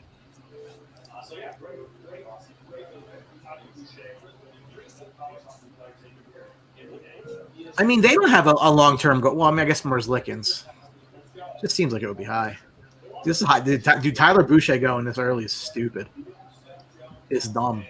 I'll tell you one thing. If the Rangers actually keep their pick and they don't take a center, I will not be pleased.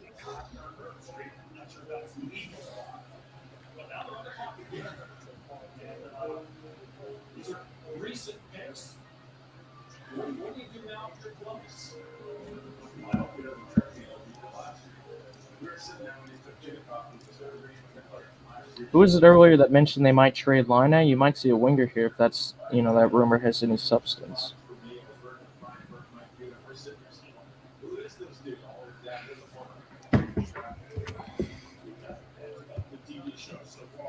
This guy again. Columbus said, or Bob McKenzie says it's either Lucius or Sillinger. He'd say Sillinger. So.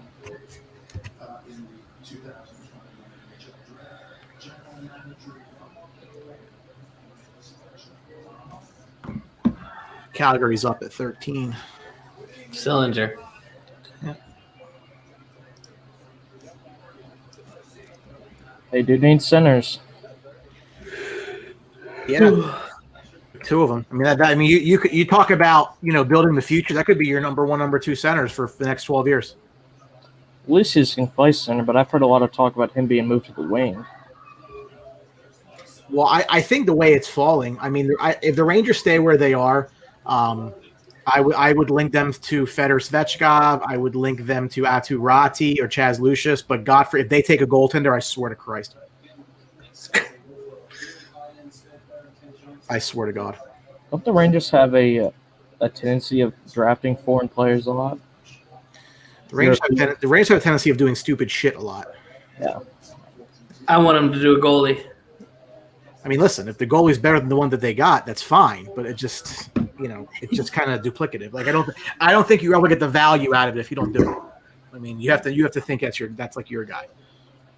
Listen, I'm literally just hanging on for this Rangers pick just because I want to see the meltdown in the chat box. Not even from you, just the other people that are like, yeah. Because if you go goalie, you're pretty much giving up on the Eichel trade, right? No, because Buffalo needs a goaltender long term as well. I mean, what does Buffalo not need? That's true. No, I don't. Because you could always include him in a deal. So I don't know. I think it's hard to say for sure.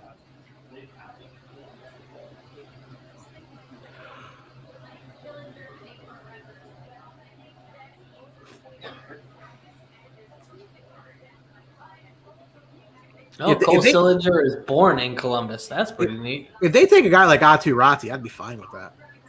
Because again, I'm a big believer in when you're drafting guys, like go for the highest upside you can go for. Because you can go get like middle six guys later. Like I want somebody who's going to be a superstar or out of the league. I don't want anybody in the middle.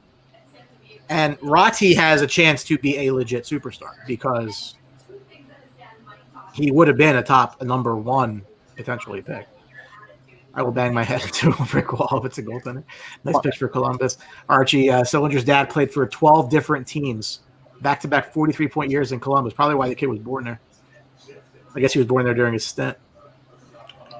So why has Rodney plummeted on these boards? He had a rough year this year. And see, that's the thing, though. In a global pandemic, when everything's all kinds of screwed up, I mean, sometimes, like, things go wrong. I still think the kid's got the talent to be an elite player, so I would totally do that.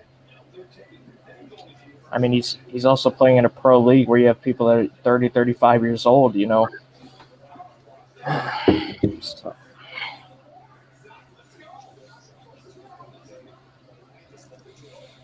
Isn't Jack Roslovic the only player in the NHL born in Columbus at the moment? That's a good question. I don't know the answer to that, Rickard. I do not know. Was born in Columbus. We need to get Rickard on here. He seems definitely to be very knowledgeable, and he can help. He can help carry me. Noah and I are carrying you, and my shoulder hurts. It should be your lower back. So Yeah. just get ready. As long as I'm on here, I'm gonna need it. Stretch out. Let's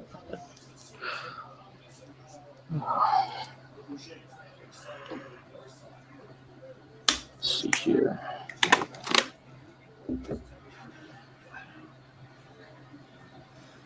Stupid commercial. So I'll be back in a second. Calgary. All I know is Jack was the highlight of that trade. Yep. Of course, which I'd be okay with Roddy. I mean, look. I mean, again, Corey. Like I said, it's that huge upside.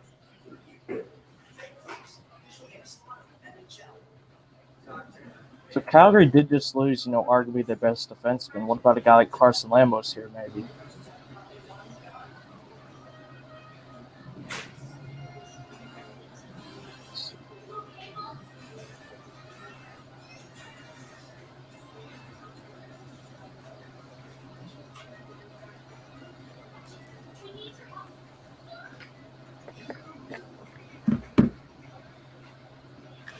Of course, we had Wallstat at 6. Not a good prediction night. Yeah, but it's so hard, though. It's so hard with the goaltenders because there's always that thought that you can get them later. Look, where he said he was in Sweden? Is that where he said he was from? Well, Henrik Lundqvist was a 7th-round pick. Yeah. So, yeah. I mean, it was a goalie about 3 years ago. I don't remember he was projected in the top 10. He fell as well. I think that was the Zadina draft I mentioned earlier. I can't remember his name, but...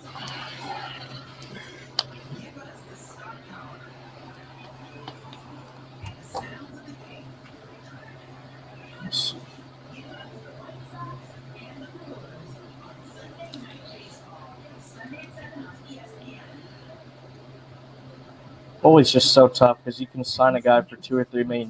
He can do a serviceable job for you, but these forwards or defensemen, you might not get players like them so often. You want to pay the bills with these commercials. Probably update the scroll here. Oh man.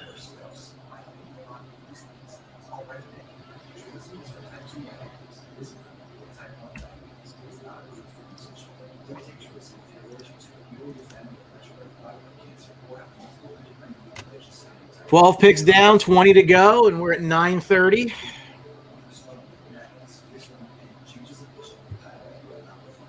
My God, Jacob Markstrom making $6 million.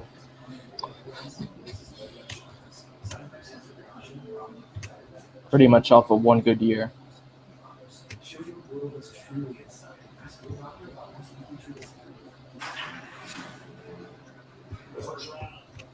Of the NHL Draft. As you see, 11 picks in as the original Coyotes' fourth selection. Super player there. Playing fours, there you go. Speculative goaltender, maybe. Oh, yeah. Is it Wallstedt finally? Nope. Matthew Coronado, the right wing from the Chicago Steel, the U.S. Hockey League. Oh man. He's an interesting one. His numbers are off the charts, but obviously he's playing the USHL. 48 goals last season, though. What is like the ranking for the different like OHL, USHL? Well, so the CHL is obviously the Canadian leagues, the Western Hockey League, the Ontario Hockey League, the Quebec Major Junior Hockey League. So that's where Canada's juniors are from. The U.S. has a kind of a weird system. It's college or it's like a juniors type thing, and then a lot of the leagues overseas, like some are men's leagues these kids play in, some are juniors leagues. It's not like like a feeder system necessarily, like the way the NFL is. Yeah. So what league would you say is the best? Like, if typically the better To me, players are I coming think the out of it? Swedish Elite League, the SHL, because you're playing with men. Okay. Finland. I mean, Liga in Finland again. It's a men's league. So if you're competing there, you're competing against older players. Now they're not NHL caliber players, but it's really hard trying to compare young kids when they're playing against other kids. But if they can produce against men, they can produce against anyone. Exactly right. So of all the Canadian junior leagues, where would you rank them typically? The OHL, I think, is the most pro-ready. I think the WHL is a little bit more high scoring. I think some of the numbers there aren't really as indicative when you get to the pros. Quebec's just kind of weird. It's kind of, I guess, in the. I mean, they all have their own ups and downs. I mean, Lafreniere came from the Quebec League. A lot of the francophones are in the Quebec League.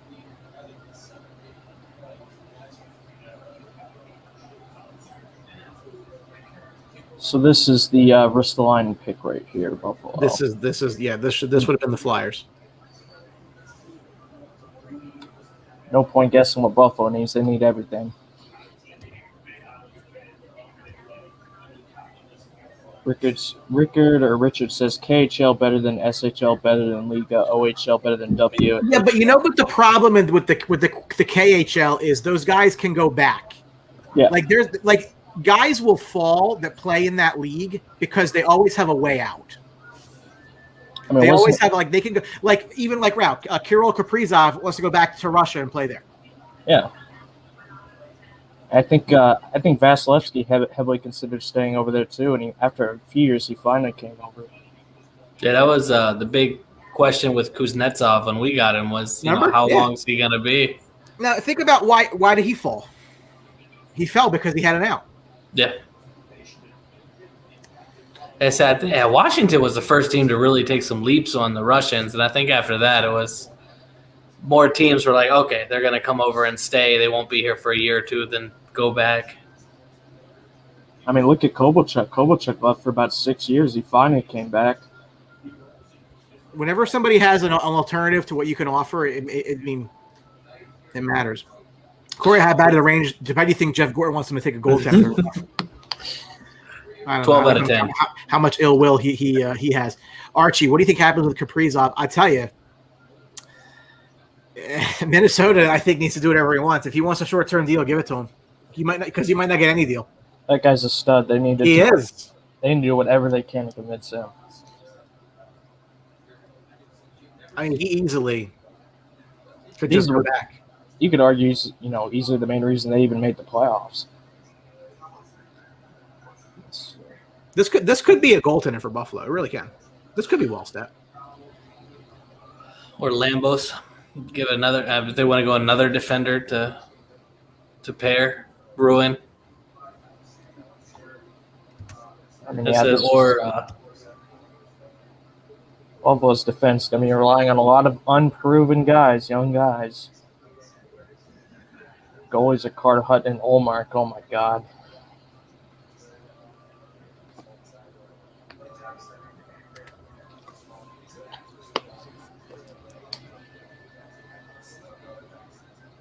They have anybody good that doesn't want out. Eichel wants out. Reinhart wants out.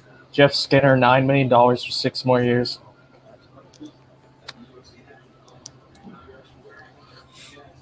At least you get some good wings up there. Oh, yeah. Said if you want to watch some real hockey, it's just a half-hour drive into Toronto.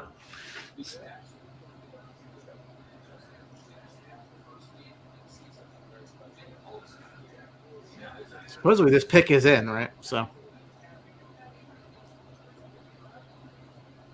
I wonder if the Pagulas, like you mentioned earlier, maybe they just care more about the Bills because the NFL makes more revenue. I don't even know if they pay attention to the Sabres at all because they've been there for a while. Didn't they actually own the Sabres before they owned the Bills? I don't know what the time frame was.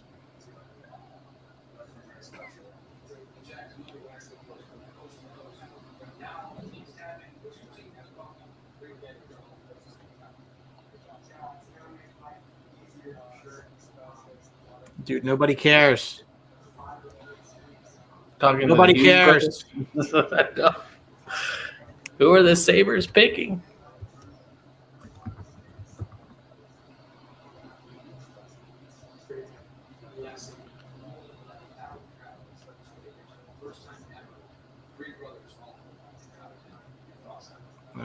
Make the picks.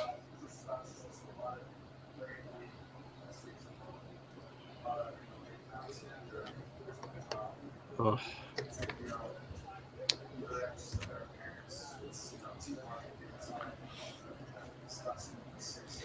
It's a bit of an off the board pick for Buffalo. Ooh. Hey. Who'd they take? Isaac Rosen? Yep. My God. Yeah, another SHL guy, though. I mean, Sportsnet does have him at 15, but there too, I'm looking. I don't even see him at all. He's picked as a second rounder or late first. Yeah, I don't think. Yeah, I think Bleacher Report had him 23 to Florida. I think it's a little high. I had about 18.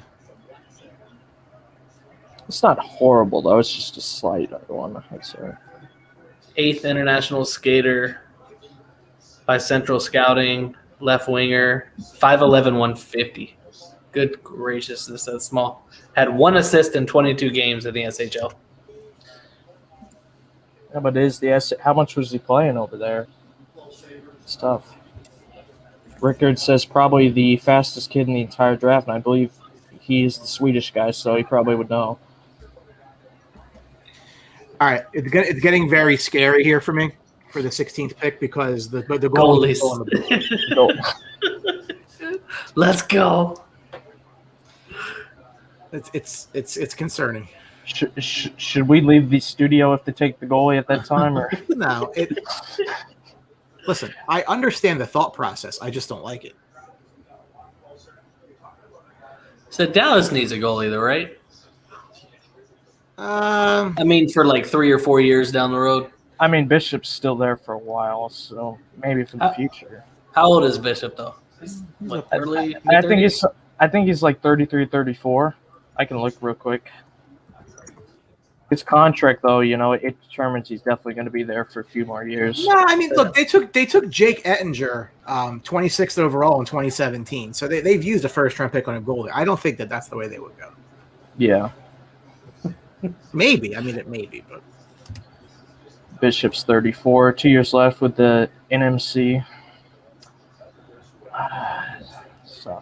So who do you think in here? Are you thinking like someone like Brennan Othman or Lambos? I mean, the fact that they're paying so much money on defense right now, I don't necessarily think they go that direction. I think they might need a scoring forward, which would leave them on my board. One of the centers, either Svechkov or Roddy. They could go Fabian Lysell also, the Swedish right wing. I don't even know if they need defense. The defenseman's already solid, and they just. But having said that, the Rangers would be in line if they took Wallstedt to have an elite Swedish goaltender that has worked out in the past. Yeah, of course that it is like about 6 rounds lower than that other goal. That's true. Yes. Here's all I know: whoever they pick, it'll be wrong. Yeah, that's kind of where I'm at with it. Let's see what.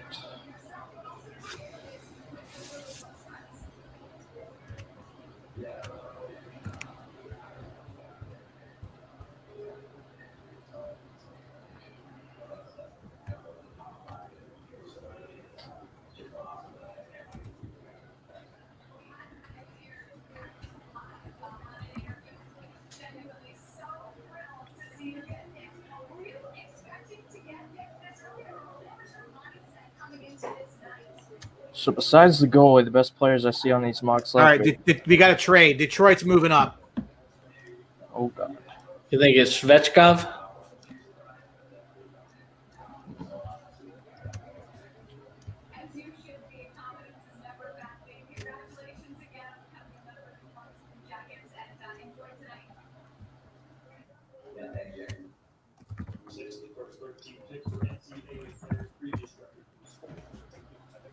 All right. Or a goalie.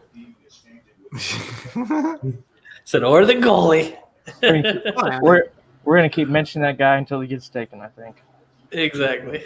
If this feels like it's the goaltender pick, although I don't know. So I'm just gonna keep Brian's and all the other Rangers fans on edge with keep mentioning Wallstadt's name until he's finally gone. I mean, if I don't know. St. Louis, Winnipeg, there's Steve Eisenman. This evening, Rangers have traded their pick to Toronto out of pity in exchange for all-star Martin Marinson. Oh my god! You know, I was reading a Archie can probably speak to this. I was reading something that Kyle Dubas was like, I believe in this team, I believe in this group, yada yada yada, and it totally felt so much like The Last Dance, like they're taking one last shot with this group before it gets screwed up. It's just really tough because they have so much money invested in 4 players. They traded away Kadri for a defenseman. He walked. They exposed Kerfoot. They're lucky he didn't get taken. They traded for Jerry McCann from us. They left him exposed. He's gone. I mean, I don't know what Kyle Dumbass is doing over there. I really don't.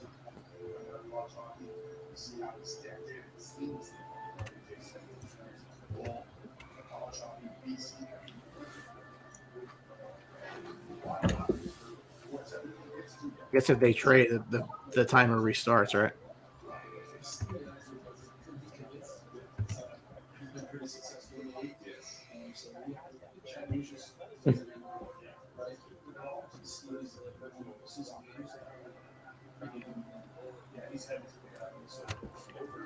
Dallas also getting picks 48 and 138. So Detroit gets 15 for 23, 48, and 138.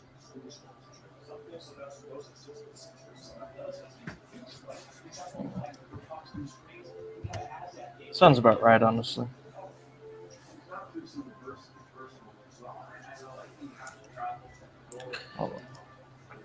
Yeah, that's a lot. Goodness. Hmm.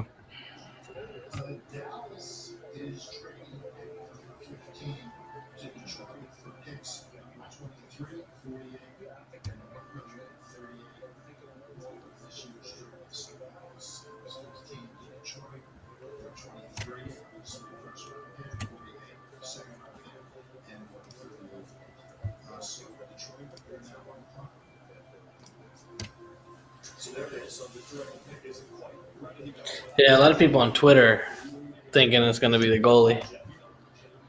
I mean, if that's what teams are paying, I'd move down to buy with the Rangers as well because they don't have a second-round pick. Forget what they did with it, but they don't have a second. Oh, they went for Adam Fox, which is fine. Yeah, I'm fine. Of course, right before the Rangers pick, they decide to take 20 minutes to. And now Fire Iserman is trending on Twitter. Oh, why? There's some stupid people out there. Did they already forget who built that Tampa team? seriously. Oh, God. They don't even know who he's taking yet. They want him fired.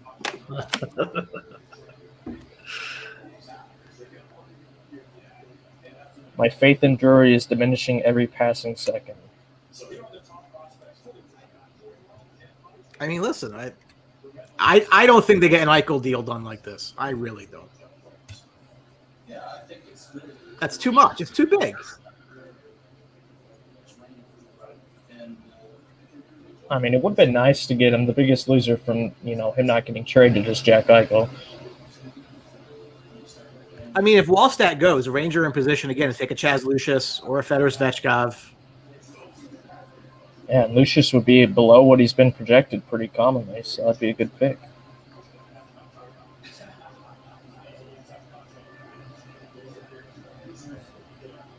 You don't need a defenseman, right? You have Fox, you have Keandre Miller, right? They have defense coming out of their assholes. Yeah, it's ridiculous. It's ridiculous how deep it is. It really is.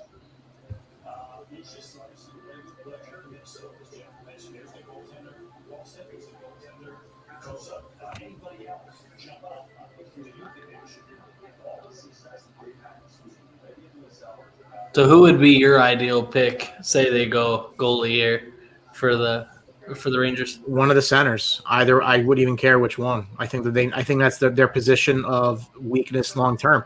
Again, I just think a guy like Ratti. I mean, there's talk of him even falling. All right, so Detroit took a goaltender, but not that goaltender. What? They took Cole. Damn. That's actually that's even worse. He's like okay, sure. Who is it? Who they pick? Sebastian Costa. He was mocked number 20, so it's a bit of a reach. Interesting. That is a reach. Oh boy. God. So the goalie is still there. Yes, and there was a real reaction of "Oh God" from Brian Attard. Here we go. Wallstedt is still available. Watch it be a defenseman. Carson Lambos. If it's I would be very upset, and I had him high on my list too. I'd still be very upset. They have so many defensemen. Yeah, I mean he's a good player. I mean, look, okay. Let me think. I wouldn't be upset. I'd just be like, that's just stupid. Just like you need more than that, Yeah. That's high and low in boards. Dude, I am just shocked. The whole way this day has gone is just weird to me. I do want to point out Bob McKenzie once again. He said lots of talk about Jesper Waldstad, but don't be surprised if it was Sebastian Costa. He's like 16 for 16 so far. He knows. Yeah, he's good. He usually knows. I can't watch. 17-1-1. Yeah, that's a pretty decent. 1.57, 9.41. I mean, I really don't think the Buffalo is trying to make a call right now. I can't. No.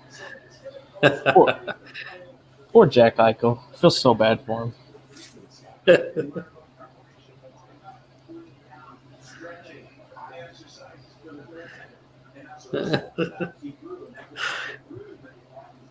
God, I hope it's a goalie. Listen, you can't rule it out. Who would make you more disappointed in the Rangers, Lambos or Wallstedt?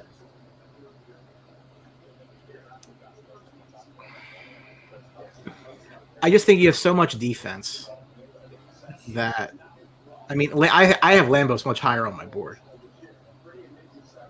So I don't know. I didn't think they were going to make this pick. So yeah, I'm kind of just shocked they're even making the pick at this. So I think because of that, it's kind of like whatever, Like I didn't think they were going to make the pick.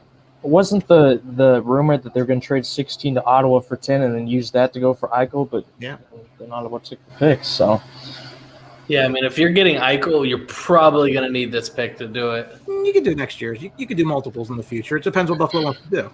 I mean, you could. You can also trade. You can also trade the player you're taking. Yeah, but then you would want to, have someone that they're actually high on. Sure. I mean, again, they unless have, you're I mean, unless you're like in the room, you might not, get an honest answer. But yeah, my faith in the Jack Eichel trade tonight is diminishing.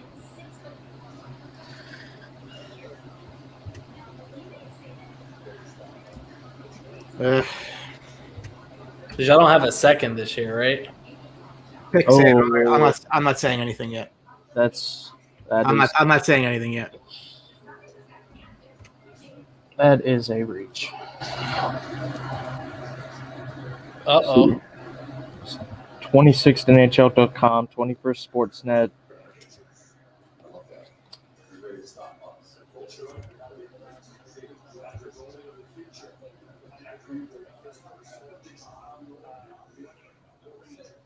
$16 points in 34 games last year. Is that who New York picked? Yeah. Who they get? Brennan Othman.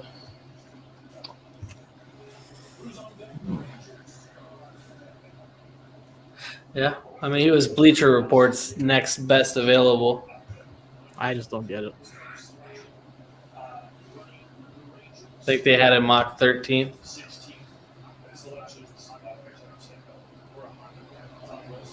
I mean, he's marked high on Bleacher Report, but the other ones had him 26th, 20th. So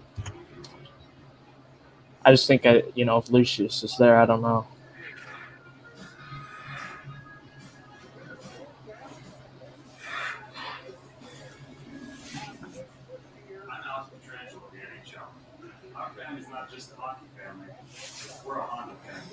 Yeah, and I mean, yeah.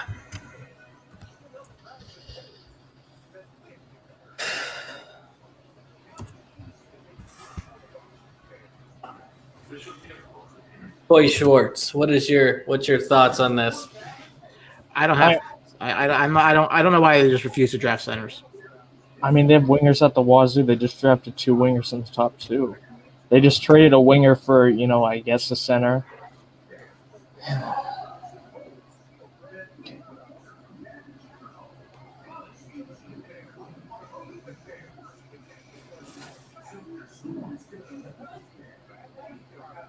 When was the last time they drafted a genuine center? Because most of the centers I can think of on their team, they traded for or were drafted somewhere else. Maybe they don't know how to draft center. That's their problem. My head hurts. F.U. Drury.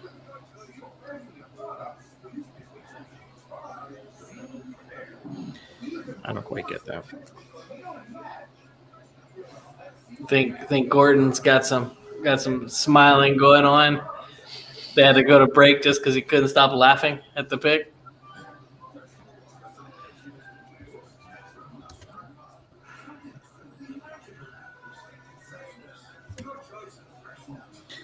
Outside spreading this because I'm just apparently who the pick is.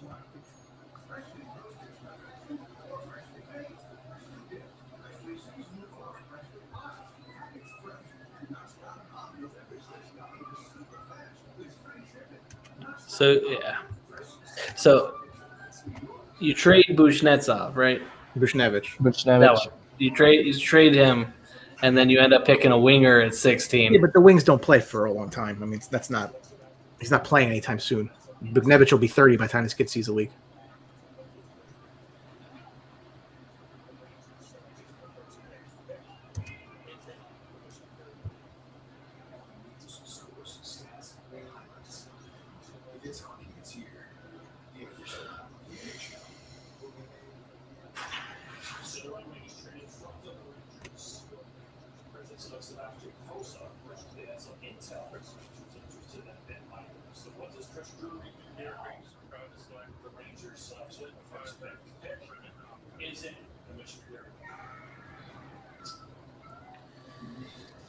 Six foot 175. You don't have enough left wings, huh?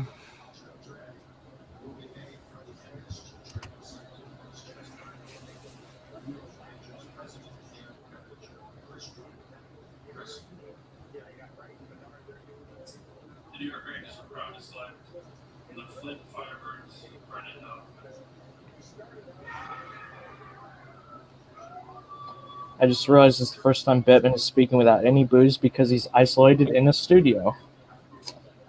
Oh, man. Very Bettman.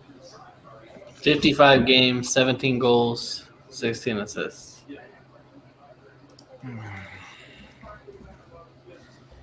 I just don't understand why you don't ever just pick a goddamn center.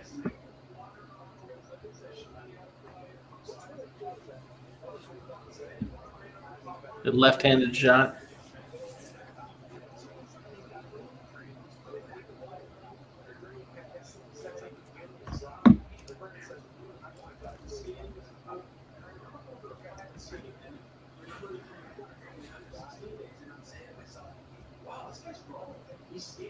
Pedestrian at best. I don't know. Oop, trade alert. What we got? Oh, no. Just redoing the whole trade. How the hell are you throwing that up in a big red button? A big red ribbon at the bottom. Nick Cook says Lucius can keep slipping it down. I wouldn't be mad if Comas tripled down on centers. Yeah. Yeah.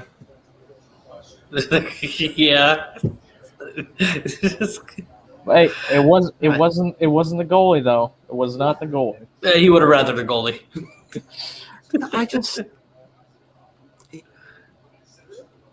I think it would have rather been any other player than Othman.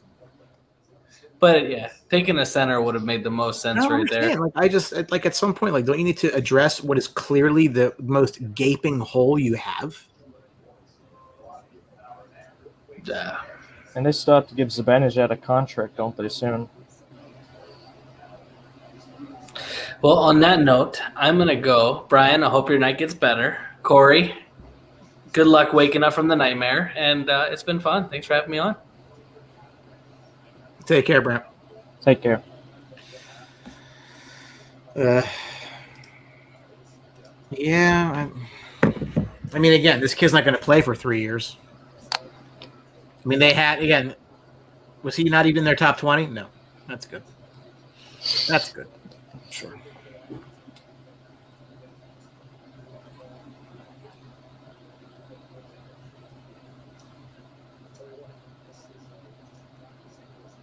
I don't really have a lot to say about that, actually. I don't really understand it. Actions speak louder than words, I think. It's wild.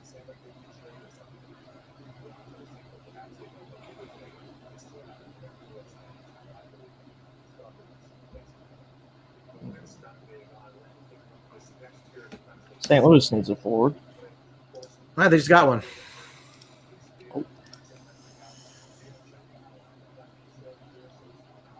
Where's Garth at? I have no idea. I messaged him. He might be drunk or asleep. Oh. Does Drury know center is an actual position in the NHL?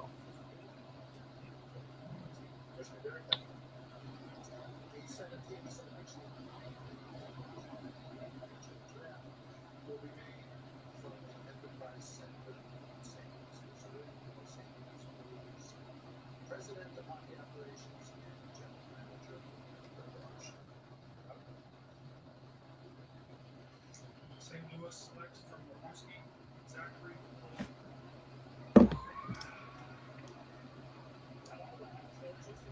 Zachary Bolduc from Rimouski, who I guess potentially may have played with Lafreniere, because obviously the same team. Yeah. Oh. He's marked in around the 20s, so I mean, it's not.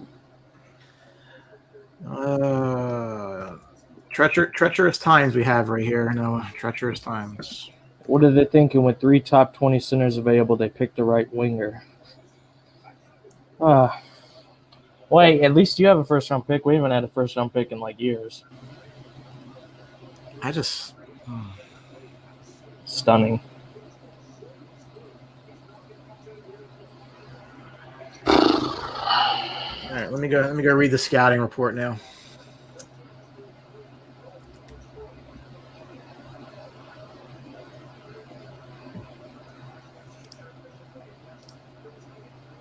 Top 6 power winger. But, like, when's he going to play? Yeah. He's an elite worker bee who appears ready to handle a significant role.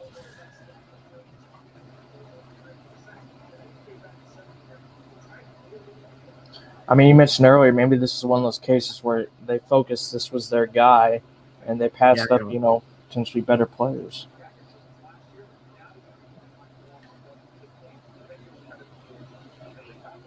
I mean, 6 foot 175. That's not going to blow you away with size either. Yeah.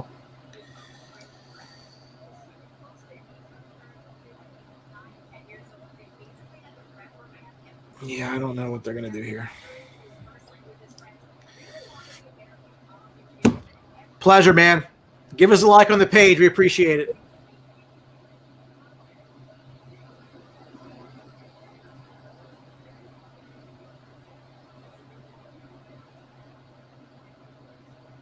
The only thing I would say is you did say you want them to pick a guy that's either boom or bust. Do you think he could be something like that? No, I think he's a middle 6 type guy.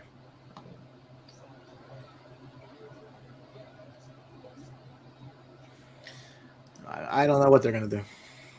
I really have no idea what they're going to do. I mean, to me, you have Alexis Lafreniere and Artemi Panarin for the next 5 years. So when's this kid going to show up?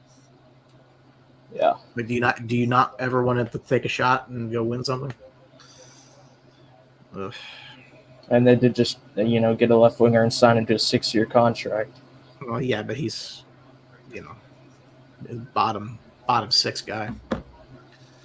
It's just. Oh. Winnipeg.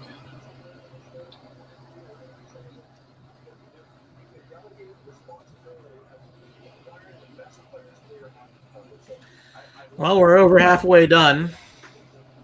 Winnipeg's up at 18.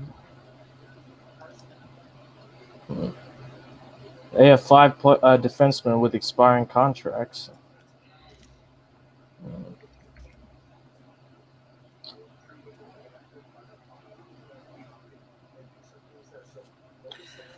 Winnipeg's, yeah. I mean, they've drafted nicely. Peter says we gave away Buchnevich because we're It's not, but you know what it is, Peter. It's you only have so much money to work with, and I just don't think that they were going to be able to pay. So at the end of the day, that's where he becomes semi-expendable. I thought that he would be the one that would go of everybody.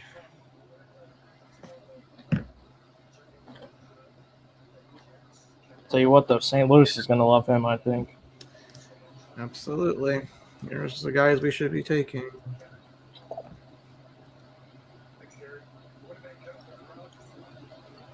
Hang on. Sure.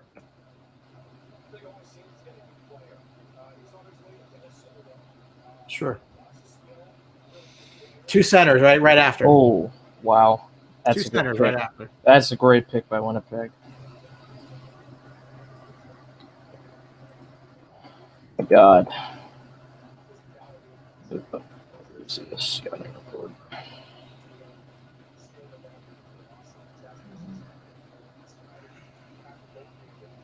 20 points in 13 games for the under-18s.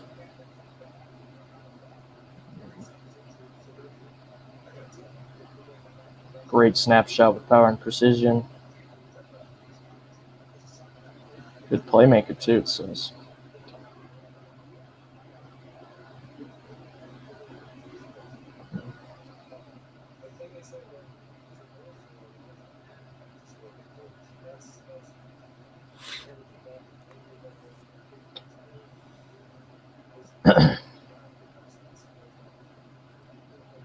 Yeah, I don't really understand this one.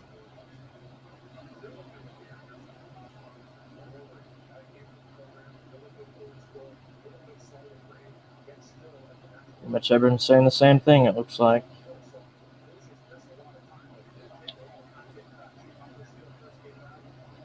Nashville. Let's see. They did just trade away Ryan Ellis. Yeah, I mean, a little older. Yeah. Not really too surprised that ended up that way. Agreed. Nashville Predators on the clock. I do love drafting defensemen, though. I'm looking at Carson Lindros. That's an interesting player.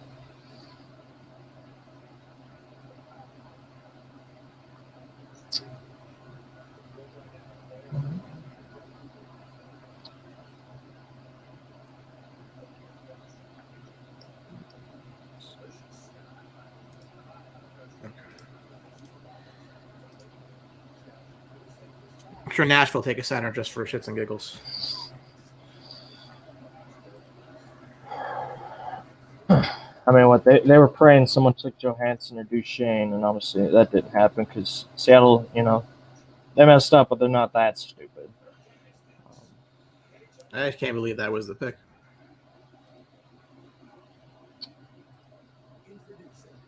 Very, very annoying.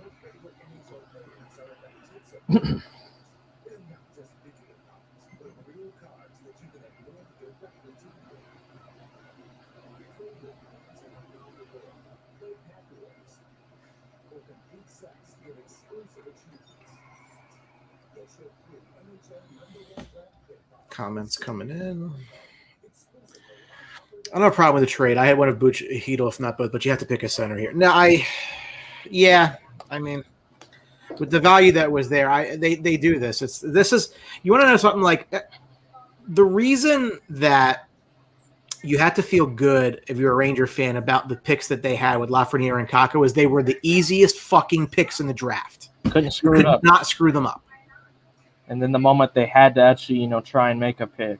Correct. That's the issue because they find ways to screw it up.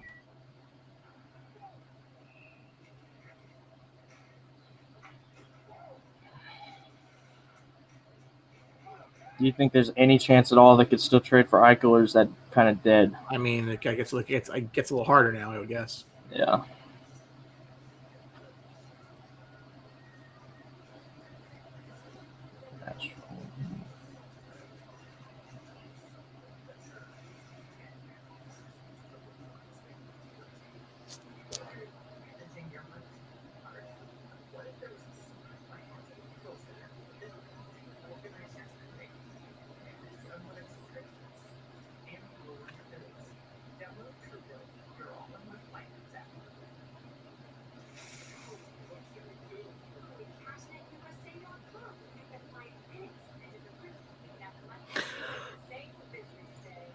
I really can't believe they just picked a winger.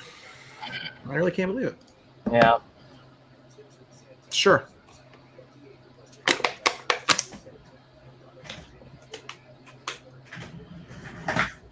Well, based on that, it's about time I start having a seltzer. There you go. Another thing is, if you want to, draft a center and play him on the wing, that's a very easy transition. You can't really do the opposite move of winger to center. I mean, it's just not going to happen. But I just don't understand. I don't know. I look at it. I need someone to explain the logic to me. It wasn't like a wing fell to you. It wasn't like this was like an Eklund guy, like a elite winger fell to you at 16, so you did something off the board because you didn't expect the guy was going to be there. It's a reach, and it wasn't a position they needed. Team can't stand prosperity. Carson Lambo is still on the board, which is amazing. I don't see him going past the next two picks, honestly. I think Edmonton badly needs a defenseman. Sure.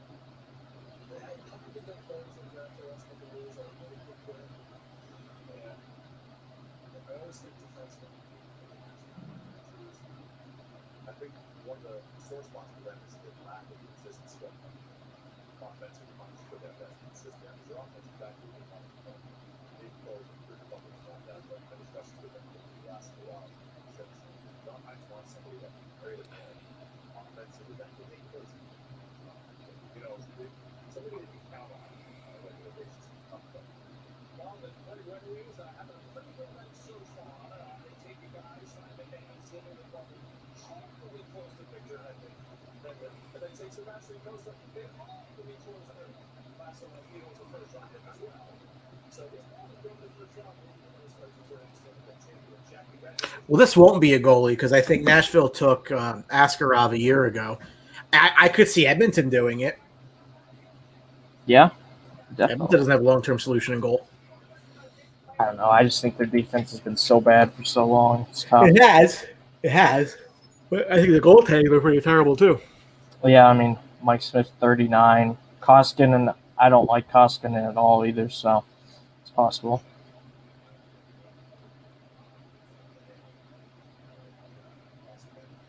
Oh my! I still can't believe they traded for Duncan Keith. That's insane. Yeah, Keith wanted to get back home. He wanted to get back up to the Edmonton area. He didn't. I mean, that's the thing. It's like we forget. Like you couldn't travel into Canada. Yeah. And for these guys that were stuck here in the U.S., they couldn't go home.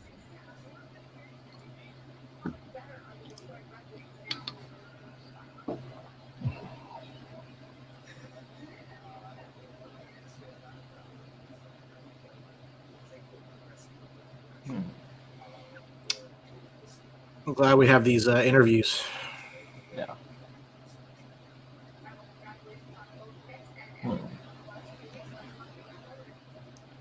Better if I knew who Nashville was picking than this interview. One thing I will say is that Edmonton does have Bouchard and Broberg coming up soon, so that could mean they might not take a defenseman. It's tough. Triple contracts.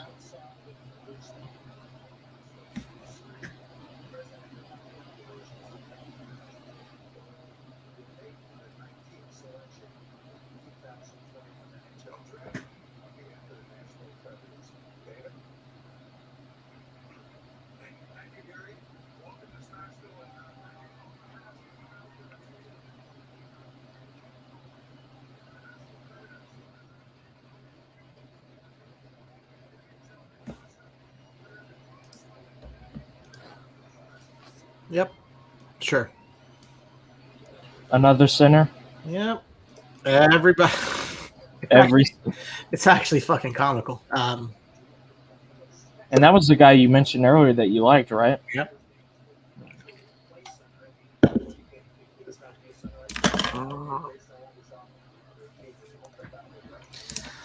This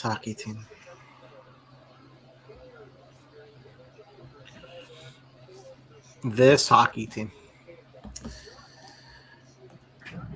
Kind of surprised Carson Lambeau still on the board. Kind of wish I could go back and make that guy my pick. Somebody here is going to get a steal in Roddy. Somebody here is going to get a steal in Lambeau. Somebody here is going to get a goaltender in Wallstat. Yeah, no, reaches in front of him. Players dropping.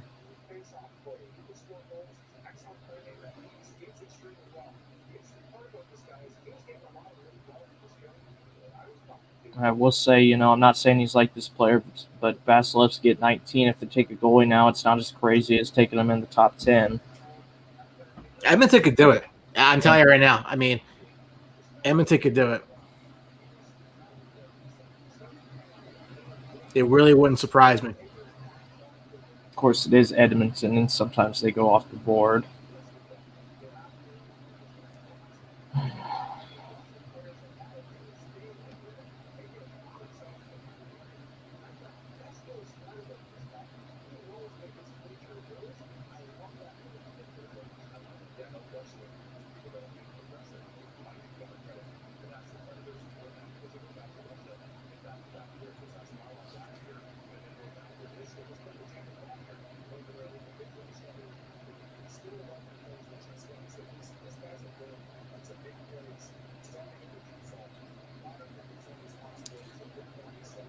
Edmonton.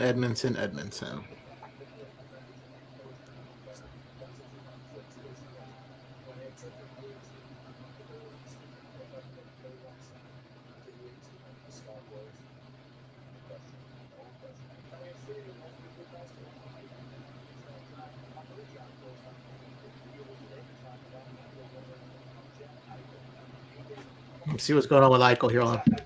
See what they're saying.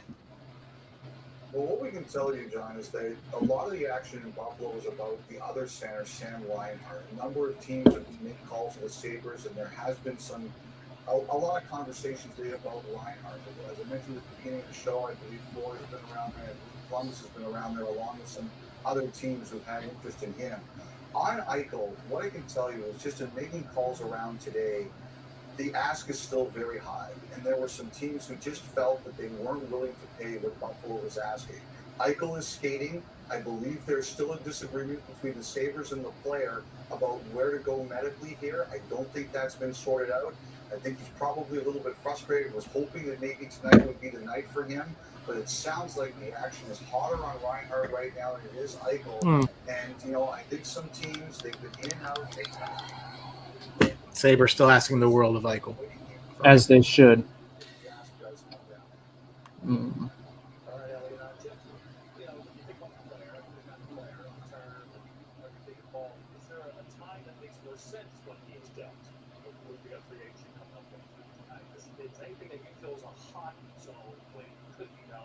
I'm talking to Jeff Gorton about this. It's kind of funny.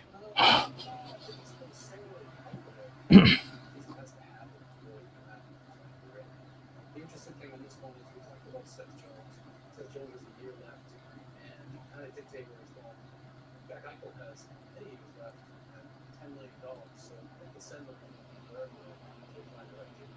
That's a better luxury. Nick Cook says, wonder if Buffalo would give up Sam Reinhart for Corpusal and a pick. Yeah, that's for your that from Jeff too. From that standpoint, somebody else is garnering more potential there is Sam Reinhart. Sam Reinhart's continued to progress in these last couple of years. I spoke to a couple of Western Conference. Reinhardt's good, man. I like him. I think he's Minnesota trading up to 20 with Edmonton. Edmonton drops to 22 and adds pick 90. Not bad.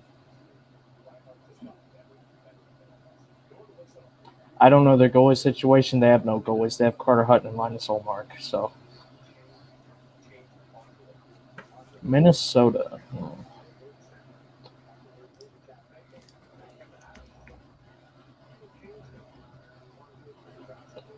I mean, I'm only seeing 5 defensemen total on the cap friendly. 2 of them need contracts.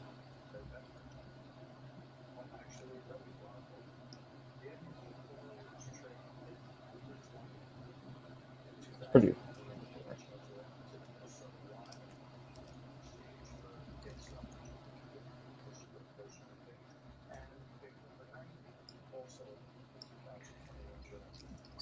So basically, Minnesota felt it necessary to jump ahead of Boston. Why did they do that?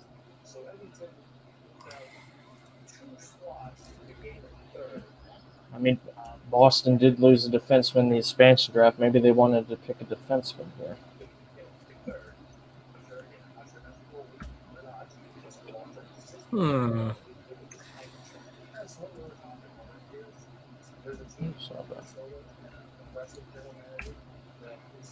Very interesting.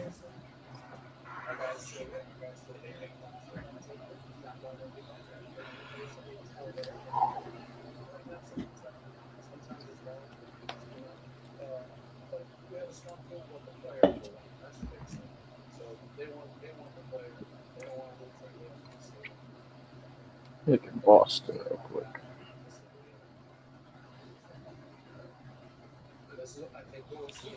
Curious to see what Minnesota does here because that may give you a clue as to what they thought Boston was going to do. Yeah.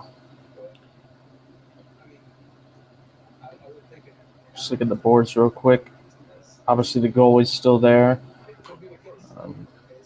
Lambos. Highest forward I see left is Fabian Lysell, the winger.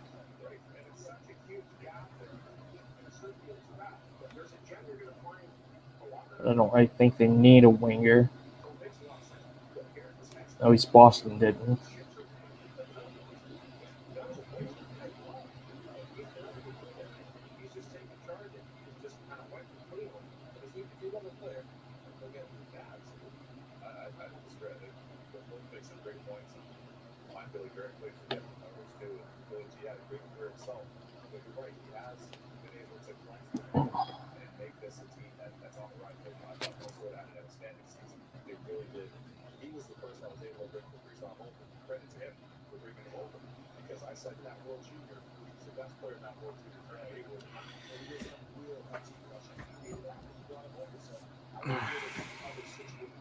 I really still can't get over this whole thing. I can't understand it. Can't wait to tune into Blue Truth. I don't get it. I don't get it.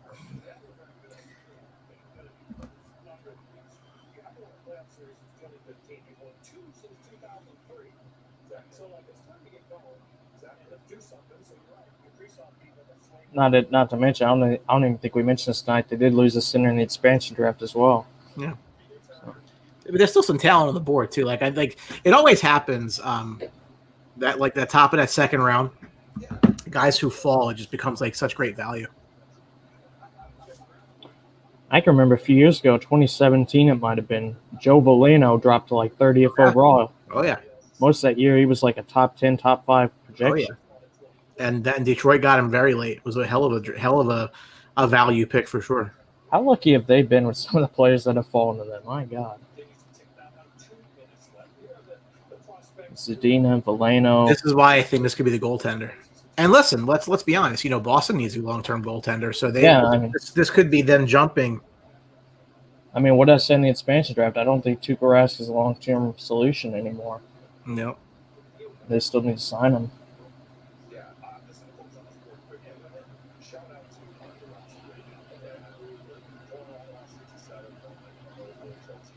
what he's been able to overcome is nothing short of miraculous. And we're happy to see that he's Wild taking goalie is interesting though, because I know we mentioned Tuesday night about Kakinen.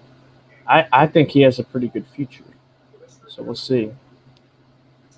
from the Minnesota Wild practice facility in training in St. Paul, Minnesota.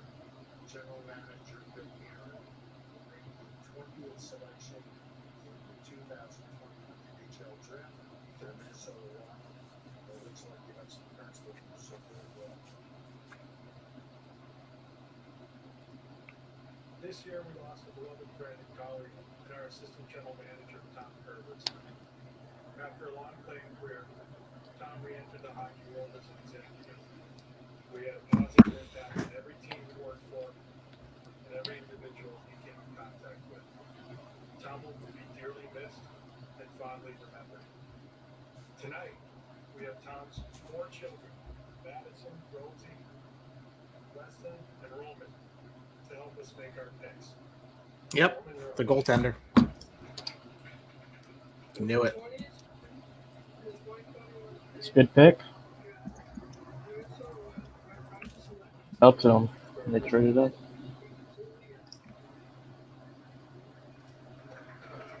I mean, for where it is, Yeah. hard to hate that. Yeah. For the team that it is, and again, that's what they wanted to jump Boston for. They wanted the goaltender.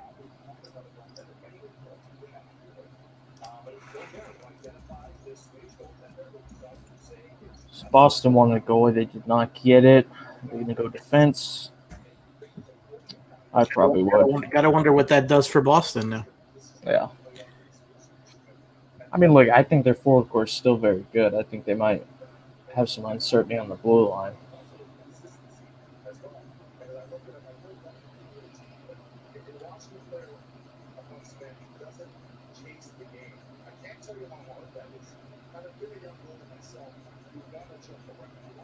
The top 6 is pretty much set now that they have Taylor Hall long term.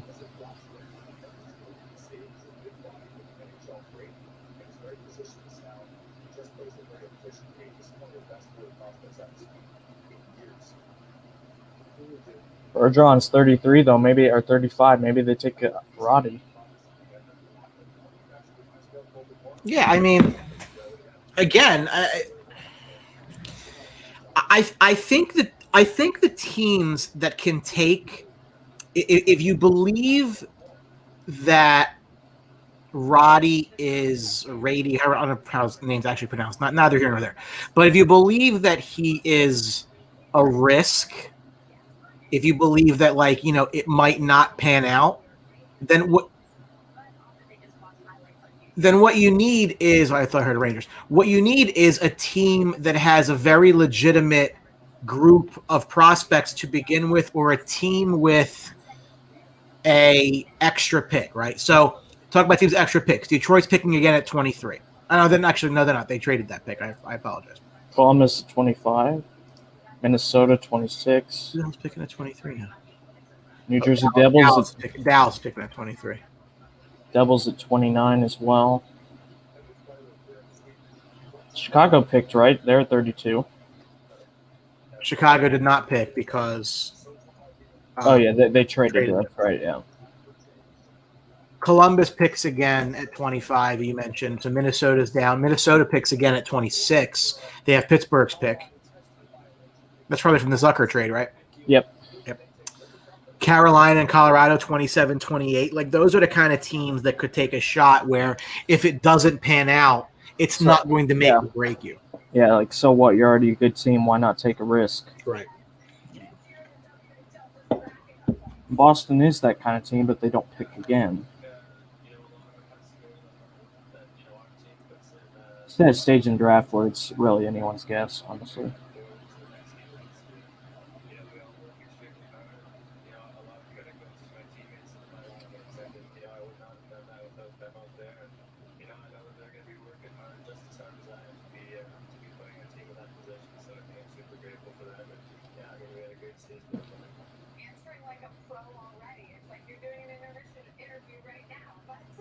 I think Boston might be taking a little extra time now because I think that they might have had the goalie lined up. Yeah. I mean, Fabian Lysell has fallen. They do need longer term defense. They lost Torrey Krug. Obviously, they didn't necessarily. I wouldn't say they overall replaced him overly well. Yeah, no, and obviously they just. Harry, Alec. What did the Rangers do? Well, they took a winger. They took a high energy middle six winger who models his game after Matthew Tkachuk. And then the next 3 picks after the Rangers picked were centers, all of which probably would have been a better long-term pick than the pick that they made. Mm-hmm. You could argue all probably were a little lower than you might have expected them to be. Yep. Mm-hmm. Mm-hmm. Mm-hmm.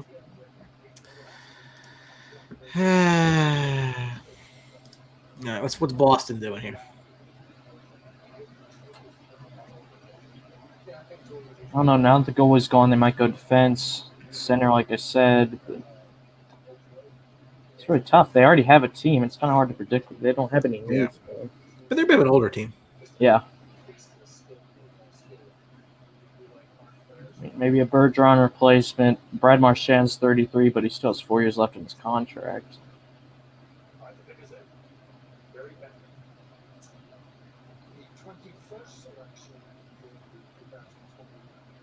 NHL Draft will be made by the Boston Bruins. Don Sweeney, general manager of the Bruins, joins us from Warrior High School in Brighton, Massachusetts. Don? Thanks, Gary. The Boston Bruins are proud to select familiar Swedish hockey name, Fabian Lysell. Nice. Nice. That's a winger. Yep. Offensive player. Makes some sense. Does. I mean, even Lysell, wouldn't you take him over Othman? Yep. You know what? The direction they're trying to go is to be more physical, harder to play against. I mean, Jeff Gorton pretty much alluded at that. I don't know. It just seems like they're overcorrecting to try to be more physical. I don't know. That's how you win in the NHL today. I really don't. I think skill's more important than anything. Alex just going off right now. Peruvian flute bands who never saw hockey in their life would have known to pick a center there. Yeah, I mean, I in my mind, I kind of came to the maybe they do a goalie, which I'm not saying I would have liked them to do that, but maybe they do. They didn't. You could at least see the reasoning for it. Yeah. And you did say earlier in the show when I asked you, do they have a history of taking European players, and you said they have a history of making stupid decisions. Yep.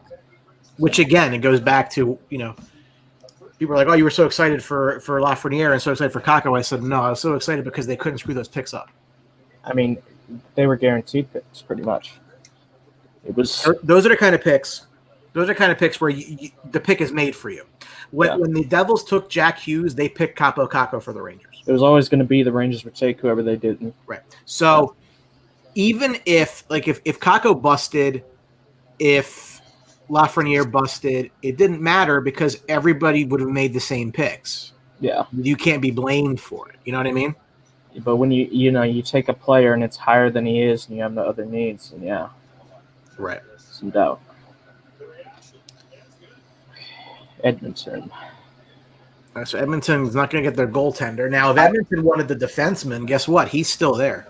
I think Lambos. I don't see how they can't take a defenseman. They've shown they have the forwards. Their defense is terrible. I mean, the Rangers don't even have a second round pick. It was really just kind of annoying. So you're just gonna, pretty much done for a while. You got to hope you hit on a mid round pick. The Rangers will pick again until number 65. They pick at 65 and 80 unless they combine them to move up.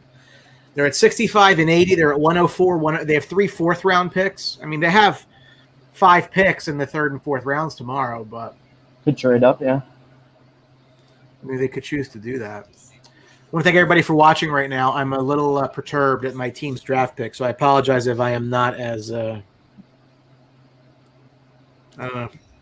I don't really know the words to describe it, but it's just very annoying. Dumbfounded. You basically, yeah, yeah.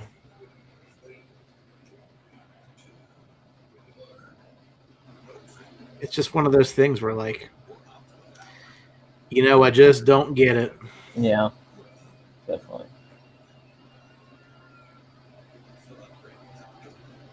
Hey, it could be worse. Could have taken Derek Pouliot, number 8 overall, after trading Jordan Stahl. Remember that? My God, terrible. I remember that. Maybe that's why they always trade the first round picks. They can't make a pick. I don't know. Yeah, it's one of those things where. Unless it's Sidney Crosby or Mario Lemieux. Now I got to Google Brennan Othman.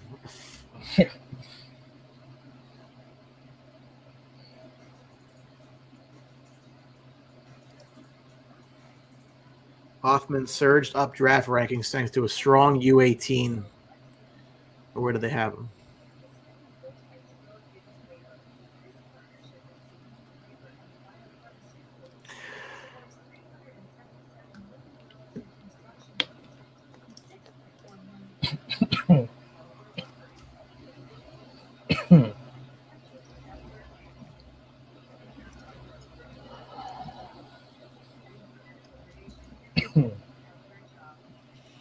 I don't get it.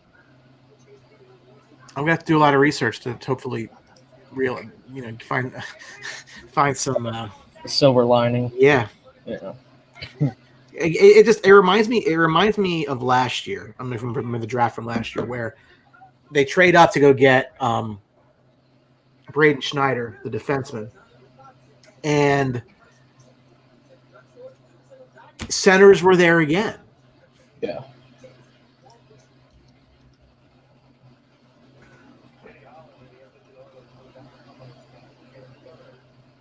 I don't really know.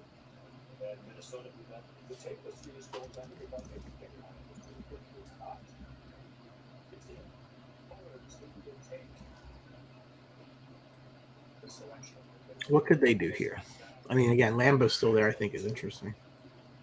I don't think they need a forward, but you never know with Edmondson.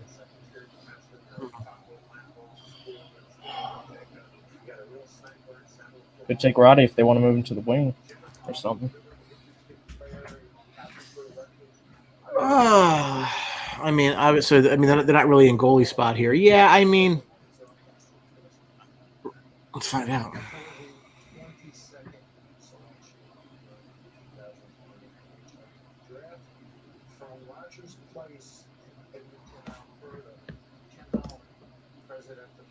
This is off the board. Very off the board.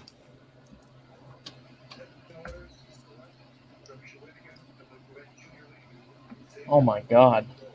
What the hell is it? Okay. Wow. I mean, he's marked like mid-20s, I guess, but it's not even a position they need. Really.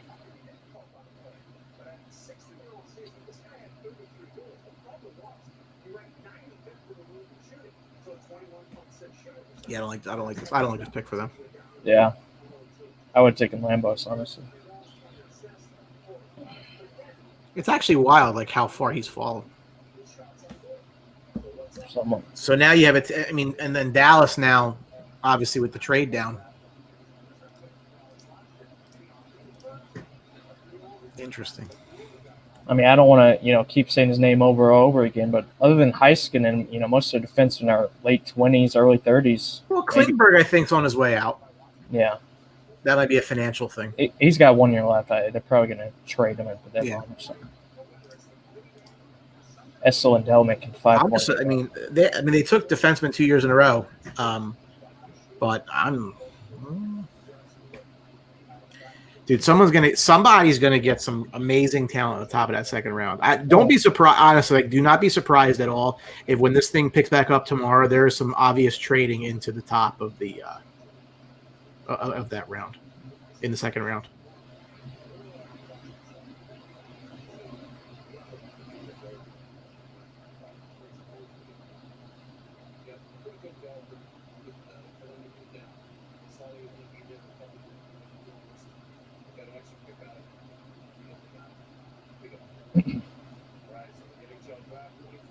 Highest forward I see left, other than Roddy, is Chibrikov. But like you said, he's a KHL player, so there's some risk with that. Mm-hmm. I think there's still. I will say that I think there's possibly a little bit less risk these days. I think there's. You don't really see guys that are worth it that don't come over. You know what I mean? Like even Kaprizov came over eventually. I think a lot may not be here very long, but I mean, it's no coincidence to me that Kovalchuk decided to come back conveniently when the economy tanked, pretty much. So, 10 picks to go. 10 picks to go.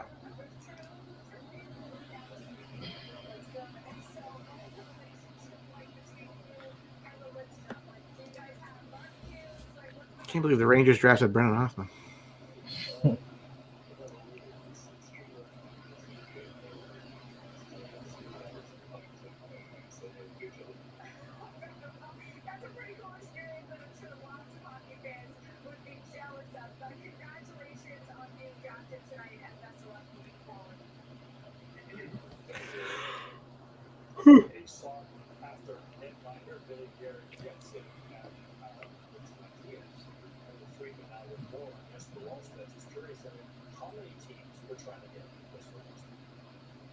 Well, I think it's at least 3 that offered to move up to try to take that pick away from Edmonton. It's a good thing he got sent to full points and hats because it could have been a couple of different ones.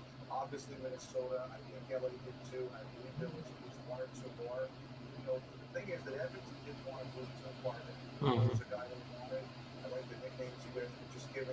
There's a reason that Edmonton didn't want to move too far. Here's your useless stat of the day. The Hughes family becomes the first American family with 3 siblings, all selected in the first round of the draft. Great. And 2 of them were in New Jersey. Yep. I have to deal with them for. I mean, you got to think. You know, it's fun. Like you got to think that Quinn is going to want to go there. Oh my God, that'd be. Yeah. He's an incredible player too.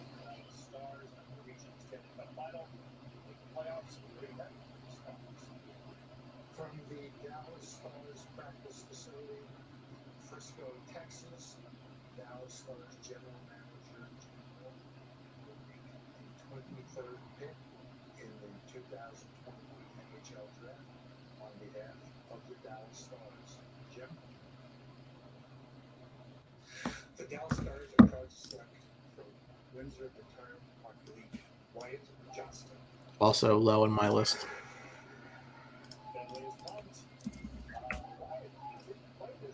Yeah, very low on my list. Yeah. It's starting to get a little stupid now, I think. I mean, look, I'm not saying I know anything more than I don't. I mean, trust me, believe me when I tell you, these teams know more than I do. But, you start looking at some consensus rankings. And he's not mocked in any of these first rounds I have. Yeah. So.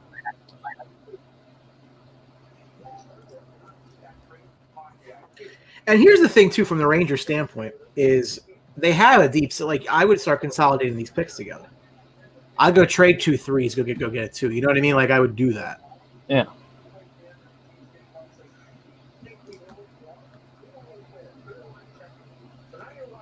Roddy's about the last center left I see in these mocks, and he's not going to last much longer. So if they want to do it, they got to do it now.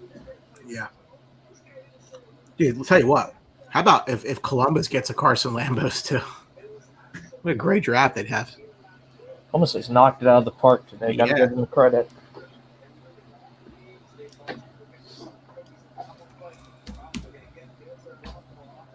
The guy who should be going tomorrow in the second round, his name is Connor Roulette. It's a great name. Yeah.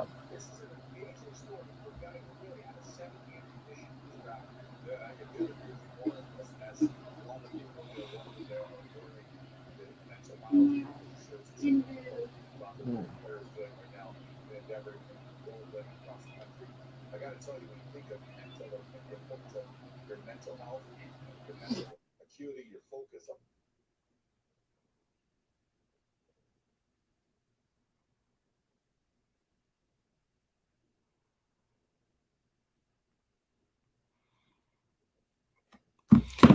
TV screen is kind of locked up here a little bit, so we'll see how that goes. Hopefully we're not getting any bad weather here in New Jersey.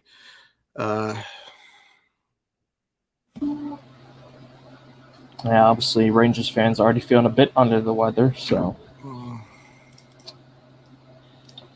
Nick Cook says Lambeau's so ratty. I'm happy. I would be too. A hell of a draft, honestly. I mean, you can't be upset about that at all. Alex, center's flying off the board. So glad team that needed one didn't get one. Yeah. We're on the same page, brother. We're on the same page with this one. I don't know what they're doing. I do know there's been talks about Florida trying to trade Barkov. Still have Huberdeau for 2 more years. Maybe a center. Their defense is also pretty suspect. My God, Bobrovsky making $10 million.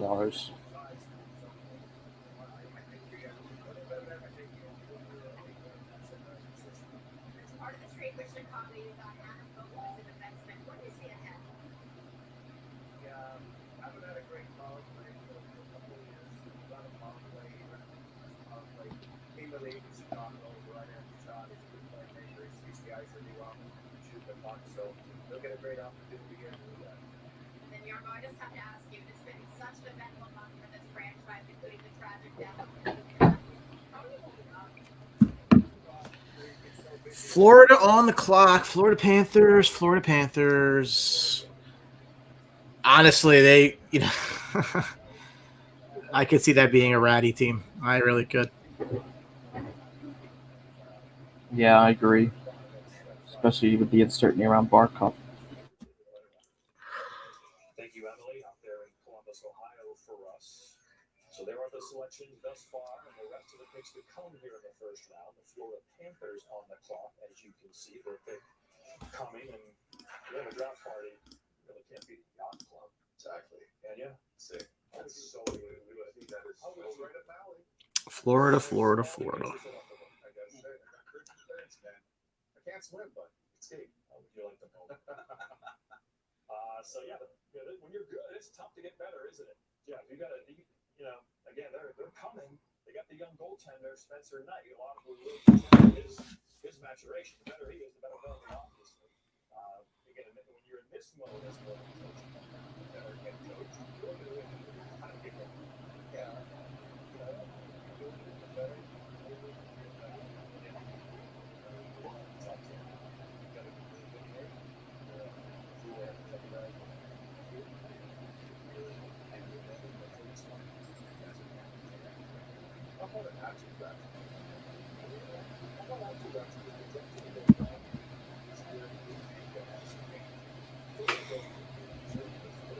Let's see here. Where does Florida go?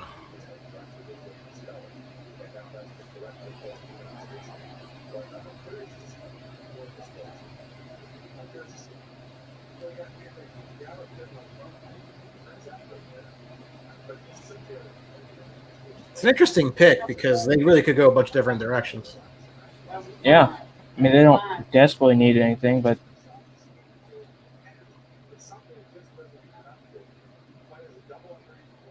could potentially get a great value pick here.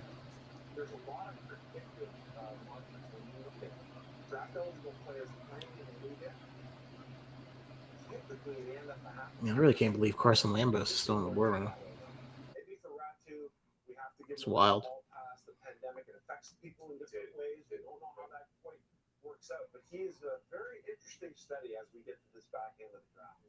Zachary Lura. Yeah, it was a weird and big fall for sure. Yeah. As we await Florida's pick and see what direction they decide to go in. Bolzito down there, on the show. Got a huge year. It's the big board. Massive year for them. Chad Lucius on his way to Minneapolis to play the Bob Motzko and the Golden Gophers. He's with JP Morosi. Oh, God. Maybe they can make this broadcast go longer, huh? Take back all the bad thoughts. Maybe they should make this broadcast go a little bit longer, right? I mean, what was it, 22 minutes, 25 minutes for the first pick, so. Always vamp and vamp.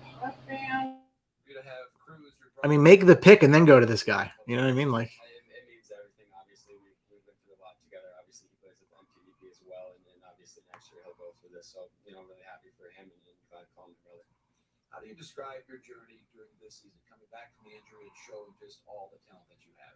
Yeah, obviously, nobody wants to hear that they're going to have surgery during their draft year, but I feel like I really made the most of my time. I feel like I became a better player in person from it. So, I mean, overall, I really, I feel like I had a great year, and I look forward to proving my ability and skills. Great journey for you from Grant, Minnesota now to being a first-round draft pick. Let's see here. Come on. Thanks. Back to you. Make the pick. Or at least tell the other team behind you who you're picking so they can make their pick. Panthers pick. Columbus will make their third here in the first round. And Commissioner Gary Bettman will introduce the Panthers. The 24th selection in the 2021 NHL Draft will be made by the Bears.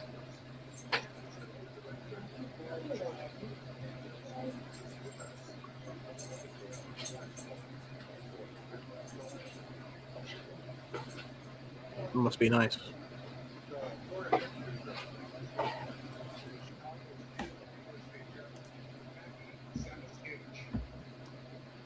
All right. That's a reach, sounds like. A little low on my board. Oh my god. I mean, 29th on NHL.com. I don't even see him on the other two.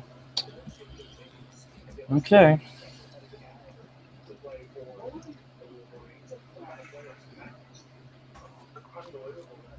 I got Columbus is potentially about to get another steal here.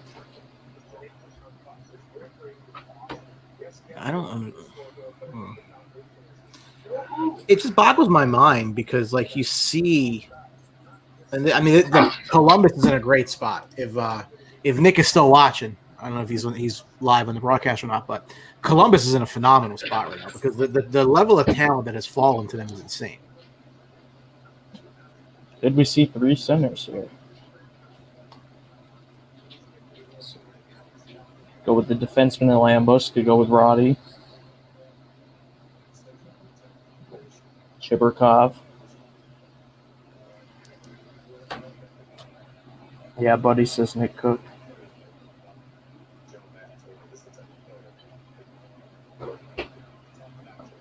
I mean, they've just won today, and it's not even close, honestly.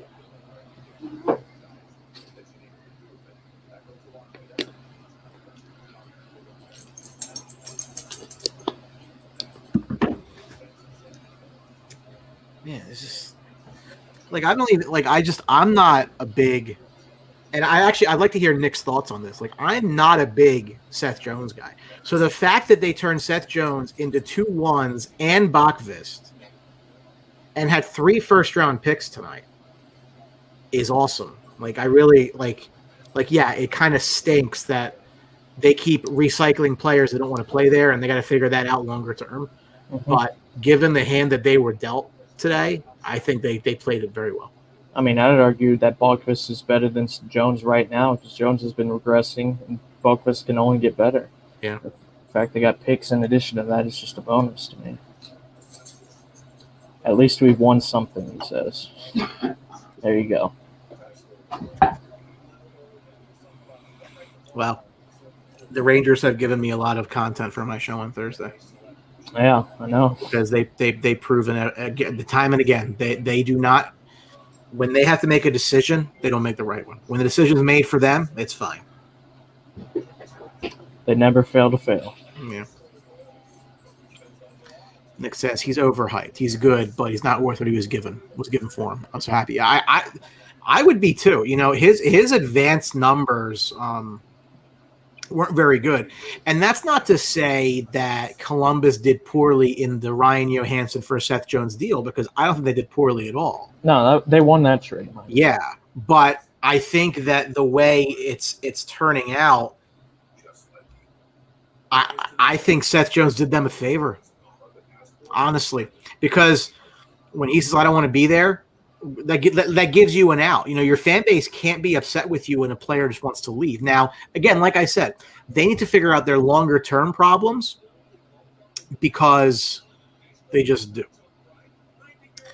And what I mean by that is players continue to want to leave. Okay, they got to be able to keep their stars. If they're going to build a team, they got to do that. Yeah. But given the situation, you got to say that. I mean, they play like they were holding aces because to get what they got, I love Adam Bachfist. He's awesome. And look, we all know they're going through a rebuild right now. That's fine. But, they got, in my opinion, potentially franchise-level defensemen. They just got, two pretty solid center prospects here, and they're about to add someone else. So yeah, and he agrees 100%. He didn't pull a Dubois, Yeah. Yeah. So I mean, look, they have to identify the problem as to why they can't keep players there, and maybe Torts moving on is a good thing for them. Again, I've had that experience with the Rangers, and it does wear on you. Like from a player standpoint, you can tell that it weighs on the players. I mean, Panarin wanted to leave specifically because of Tortorella, I think. Oh, right, and then they were talking about Couture get the job in New York. I'm like, you donkeys. Yeah. Nick says just hoping to be able to keep Bulkfist long term. I'm sure that's their number one priority. Probably they're not just going to let him. And he's an RFA. Yeah, no, I think they control him for a while. I don't think that's really a concern. I think Columbus had a good day today. Yeah, absolutely.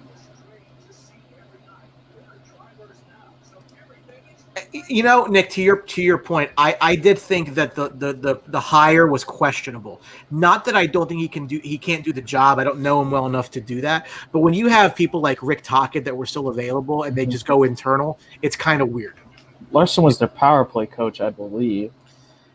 So maybe because he has some experience there, knows the players that might have been won. But I was actually just really surprised that. That Tocchet didn't get another job. I mean, me personally, I would have hired Gerard Galano right away. He's shown he can take a team that doesn't have a lot and make them succeed. And Nick says, and our power play was booty. That's something I saw as well. He had a lot of criticism from even Columbus fans. Man, they're in such a great spot for Lambos. God, could you imagine if they take an Atu Ratti and have those three centers in this draft, and the Rangers couldn't get one?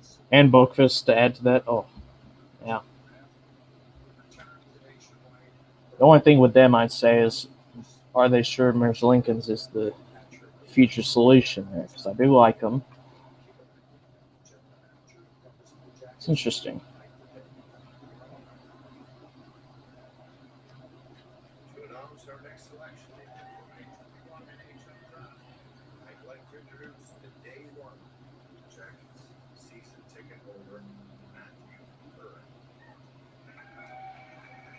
Good day to be a fifth liner, Nick says. Absolutely.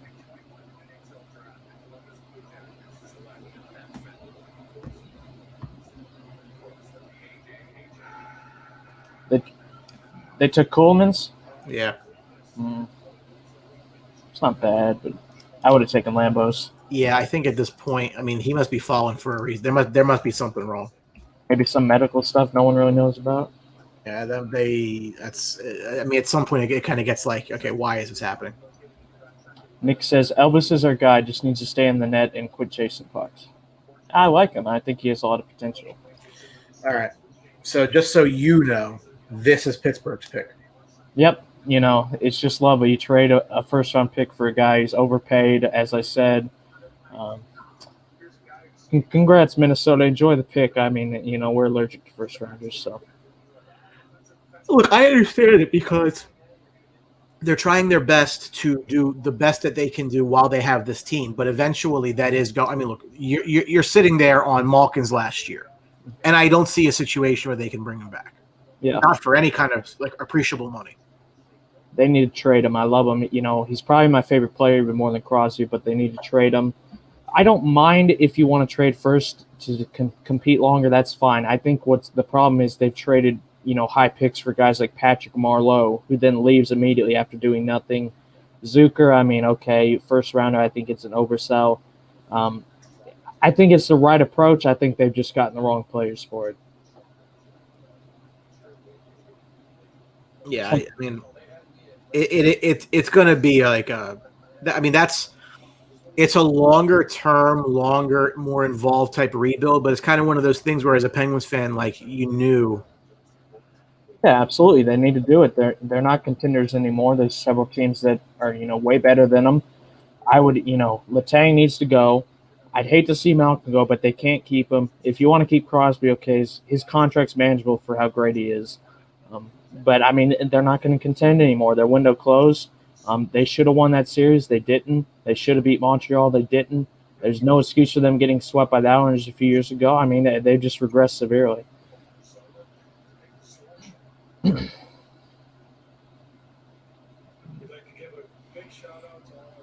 Minnesota's up again.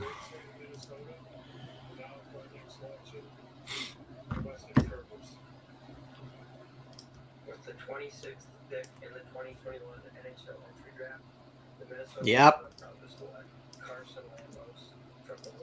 They got their goalie and they got their defenseman.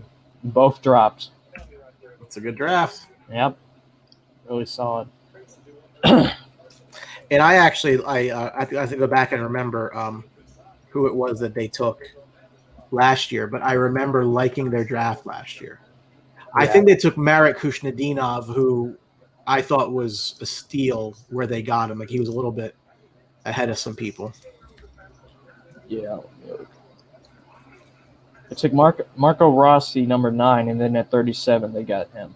Marek Kushnedinov, yeah. Yep. I liked Boldy. Yeah, I mean, I remember liking their draft last year. If they can keep Kaprizov, I mean, that's a fantastic young core. The weird part about the buyouts is, like, after this year, like, there's not even that much cost savings.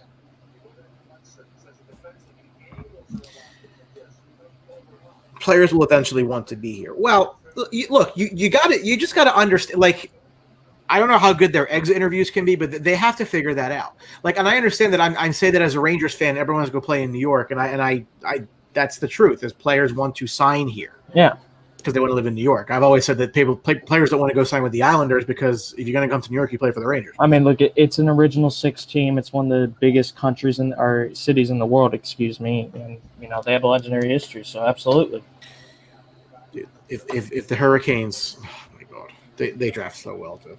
They do. Oh, what if they took Roddy? Dude, I'm telling you, like, I just these two teams are the two teams that should be taking him. Because if he sucks and doesn't pan out, you're fine. Yeah. But if he pans out, next level. And I know you've said several times, Carolina is the only long-term threat to the New York Rangers. Well, if they keep drafting like this, I'm going to change my mind. Yeah. It's a very questionable day.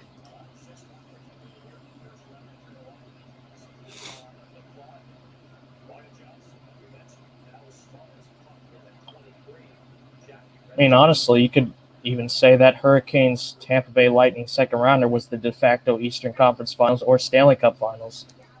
Yeah, I mean that's if they don't play Tampa Bay, they're going a lot further. I love Svechnikov. Is a great player. He's awesome. Aho. Apparently, what we're hearing on Carson was that he played great in Finland, so he was injured, so his stock fell, but he could beat Duncan Keith.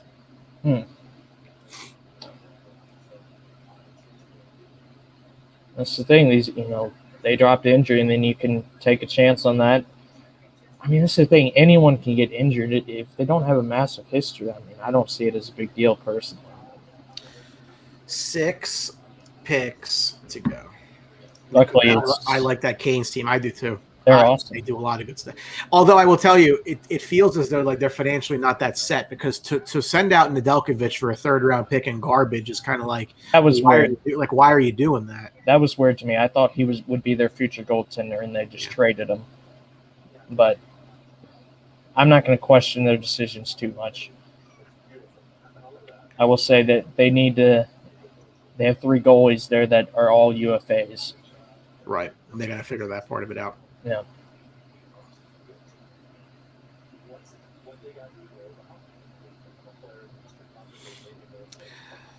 Carolina, what do you do? I think that Carolina has never been shy about drafting foreign players, European type players. And for me, the top 4 players on my board are four forwards, all from overseas. I'm looking. Roddy is one, I'm sure. Chibrikov. Yep. Who are they? I see Past You Job. Is that one of them? No. Samu Tuamala and Simon Robertson. Interesting. All of them except Roddy Wingers as well. Yeah. Have the Columbus Blue Jackets selected all American players? This year? I think so. Johnson. Yeah. So this year, this draft, yeah. This is an interesting draft. I've never seen so many, American players or played on American teams. It's awesome, honestly, as an American to see that.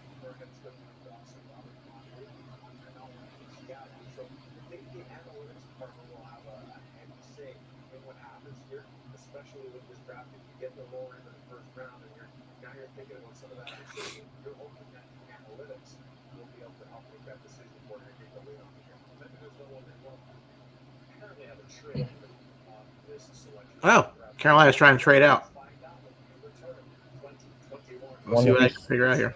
One who's trying to trade up.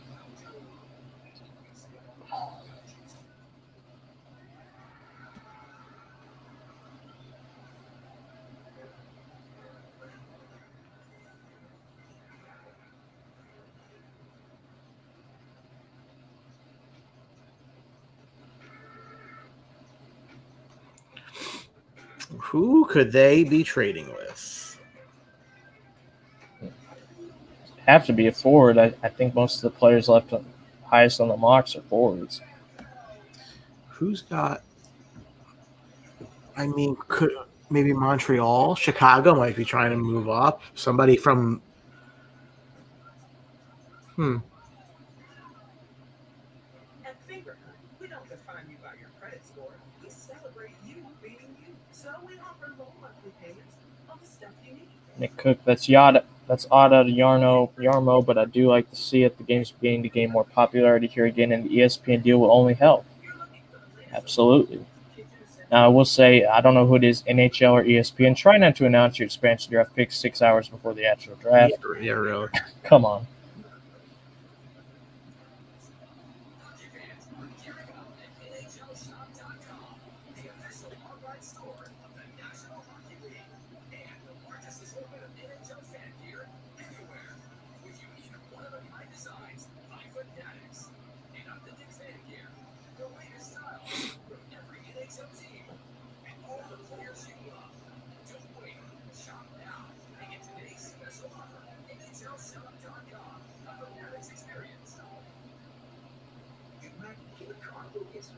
But Quick's PSR will remove them. Quick's advanced technology will scratches with surrounding paint and has been proven to be the best scratch. Nick Cook says that was stupid, made watching the whole thing useless. Absolutely. I agree completely. It's like the NFL awards when they announce it before the show. It's stupid as well. All the mystery and excitement was completely ruined. Absolutely, Nick. I agree. I feel much better now. I feel like myself again.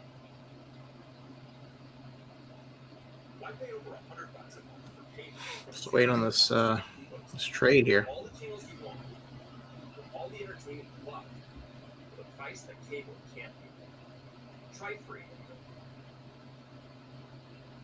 Even 4% of people have subscriptions they've forgotten about. TrueBill helps you save money by claiming recurring charges. They'll claim you when Still no news on who it's going to. Yeah. I'm refreshing too. This is wild.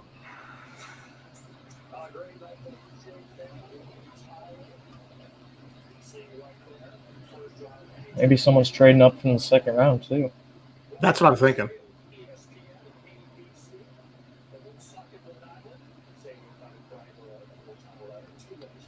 The draft order.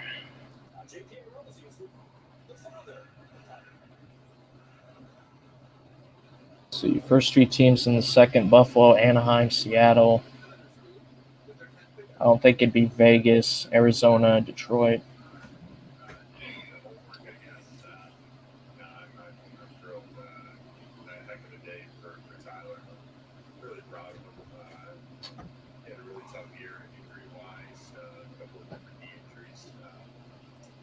illness, and he battled through it. And, he stayed positive, and I think everybody eventually playing hockey, they're going to face adversity. You just don't know when it's going to come. For him, it came this year, and he stayed with it, and he's rewarded for it tonight. So super proud of him. Ottawa's a very good team that's on the ascent. Still nothing. This is very strange. As a dad, what was it like to watch him? Yeah, I mean, it just brings back so many memories for myself, right? I mean, I played junior hockey in the Western Hockey League, an American kid went out west, and did that to chase my dream, and was fortunate to play in the NHL a little bit, and you hope your kid likes hockey enough. Still nothing. Do that. Usually something comes out like, hey, this is where it's going. Not even if you don't know the terms, at least you know where it's going. While we wait, I did just see something interesting. David Dunn repped Carson Palmer, who, quote-unquote, retired to force his way out of a situation he didn't want to be in. Aaron Rodgers has done repping him, so that's interesting as well.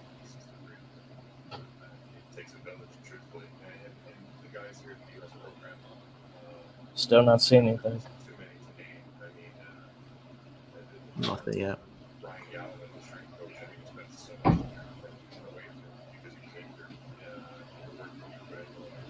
Carolina's trading 27 to Nashville for 40 and 51.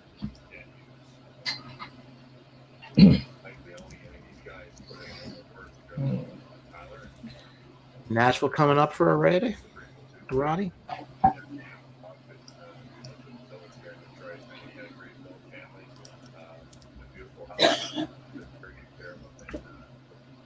Very interesting. It is. They played in the playoffs this year as well.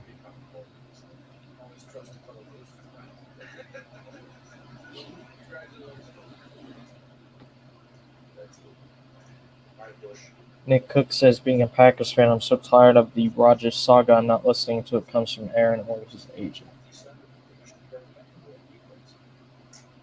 Carolina Hurricanes trades pick number 27 in this year's draft to the Nashville Predators in exchange for picks 40 and 51, both in the 2021 NHL draft. So here Carolina trades 27. So they already took Svechkov. Maybe they take another, Russian like Chibrikov. It's interesting. All right, so a couple second rounders are heading to Carolina. Selections in the second round, just 11 selections apart. Meanwhile, Nashville has identified a player. So, again, take us to the room, Jeff, when that happens. You see a guy, you see one specific guy, you see a group of guys, what are they thinking? I think it's one. Pick up that cool in the draft or saying, this guy's still here. Okay, maybe they have him as high as 10, right? They have top 50. He's still there. They're really like the one. They make those selections before the draft. They say, we had him high on our board. That was legitimate. You had him that high. Well, most of the time, I think it's sometimes tag line.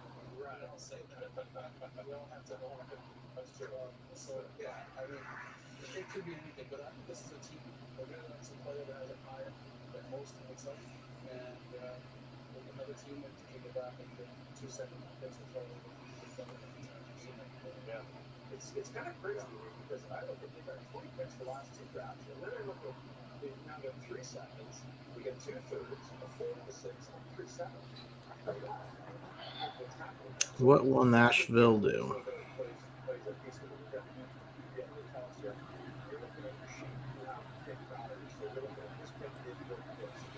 Pick is in for Nashville.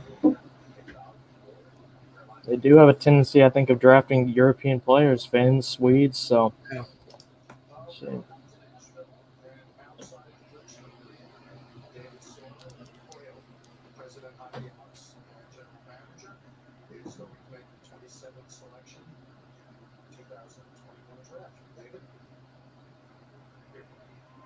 From Halifax in Quebec Major Junior League, the National Predators are proud to select Zachary LaRue. Which I think was linked to New Jersey. So maybe that's why they jumped up. 16th on NHL.com. Not a bad pick, it looks like.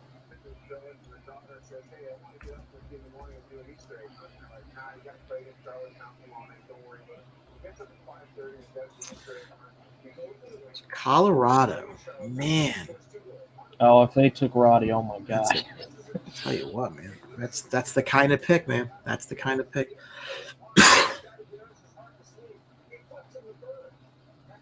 And they're just one of those teams that like really needs nothing at all, so they can just take whatever they want. They're such a great spot to take best player. What's cap? 29 million in cap space too. Wow, it manages this perfectly. Mm-hmm. Well, they got to. I mean, but they're going to lose Landeskog. They don't give him a deal. Yeah, I think he'll stay. I think the only chance of him was leaving was the expansion draft.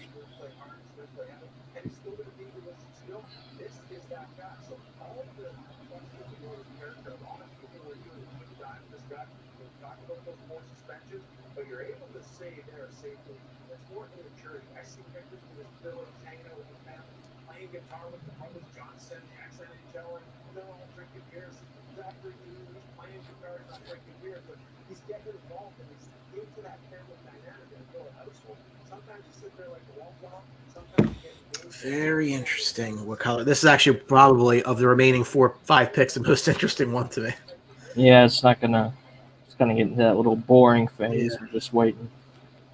Well, I mean, they really do take their sweet time. Tomorrow is going to be like actually excruciating to watch.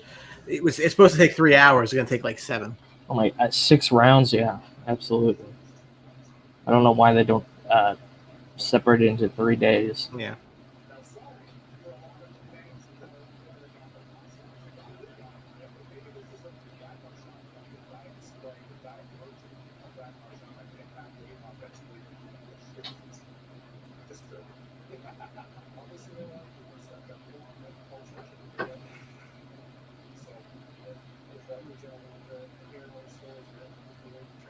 They've added some depth. You got to like it for them. Yeah, absolutely.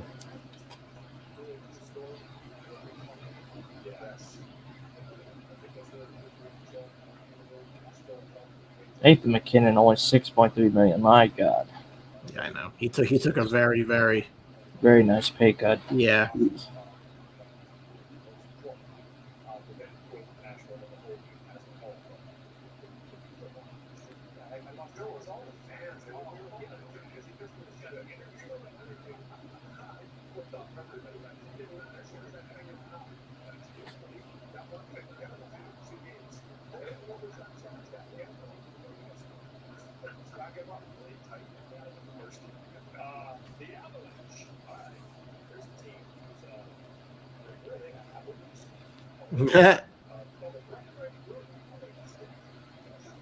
Like, where are they? Applebee's.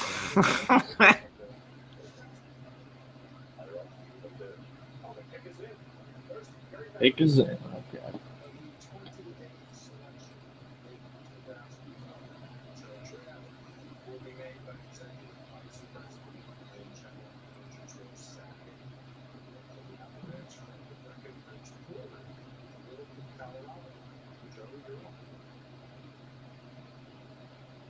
Thank you, Gary.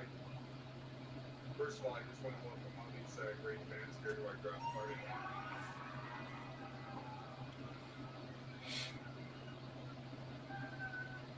We have half of our entire organization. I'd like to welcome from HB 71, Sweden, Oscar Olausson. Oscar Olausson.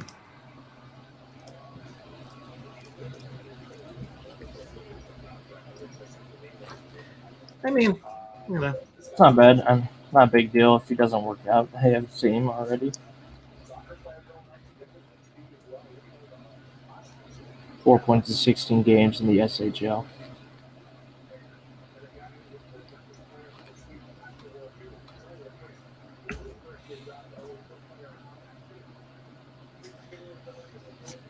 Oh, New Jersey. Any more Hughes brothers they can draft?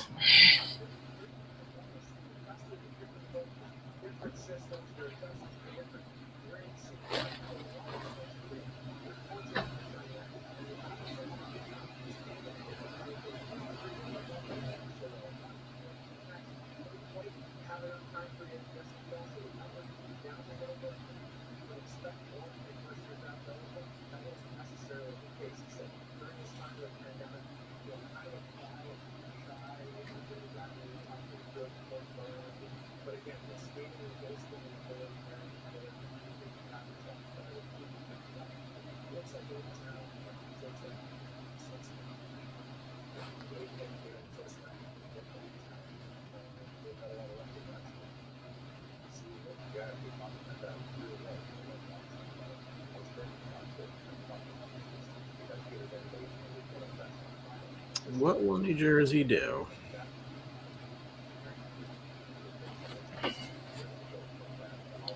They have options. They could go with any of the wingers. They could still take Roddy. Although interesting, I mean, center wise, you have Hughes and Heath. Yeah. So it's kind of like, I guess that's a luxury potentially you can take. This is a player that's more of a skill player than perhaps and a team who's ready to win now. Any of these picks you think are a possible trade deadline. Try to make that final piece come true. Colorado, it's time to go there. So the Avalanche select New Jersey now.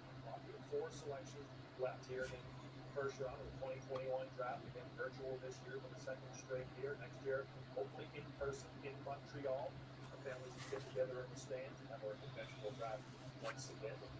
The Devils picking earlier tonight. Of course, it was a family affair. The Boston New York there. Jack Hughes hugging his teammate and brother. I put a teammate in Michigan for at least a year. As he continues to add size and strength, there's split that can help as well. Family with 3 top 10. New Jersey, New Jersey. Their winger depth chart could be a bit better, to be honest.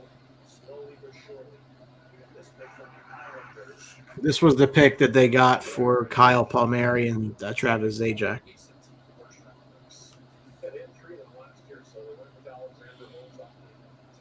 And those two might not even stay, so I'd say that's a pretty good trade for them. Yeah.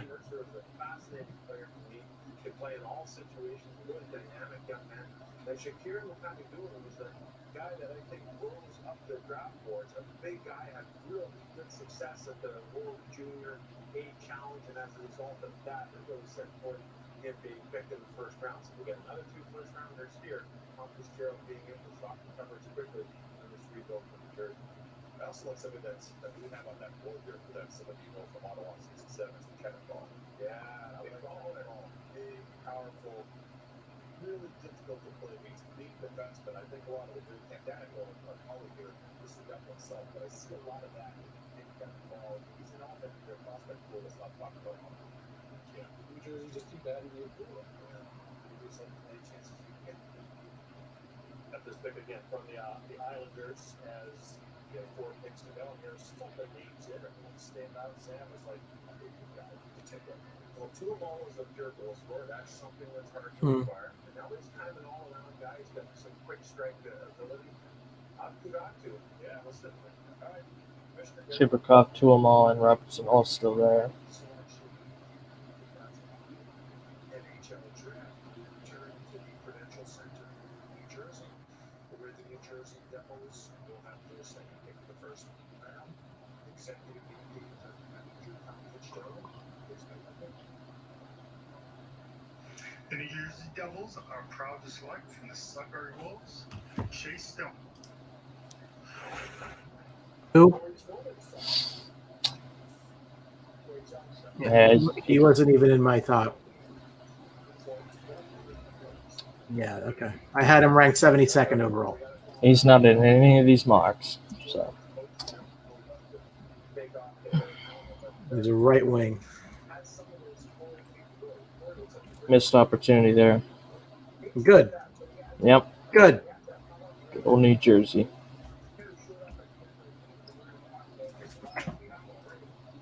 It's like, I feel like one of those, like, who? Like, who are you? Oh, New Jersey. All right, Vegas up with the 30th pick. They're another one of those teams I think they can just pretty much take anything they want. They're set. Yeah.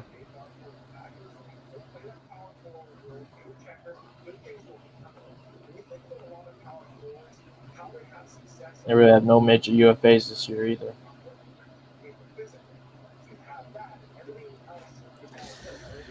Well, no, we're getting down to the nitty gritty here. The last 3 picks. Hope you enjoyed Yeah, doing the draft with you this year. it was fun. Absolutely. I probably would have been in a better mood had the Rangers just made not an asinine pick at 16. Yeah, I know. Kind of took the wind out of my sails a little bit. Don't blame me at all. I'm like, I don't really know what's going on here. Well, the bright side is at least they have 2 top 2 picks to keep developing and all that. Well, I mean, they better make sure that they're fine. Yeah.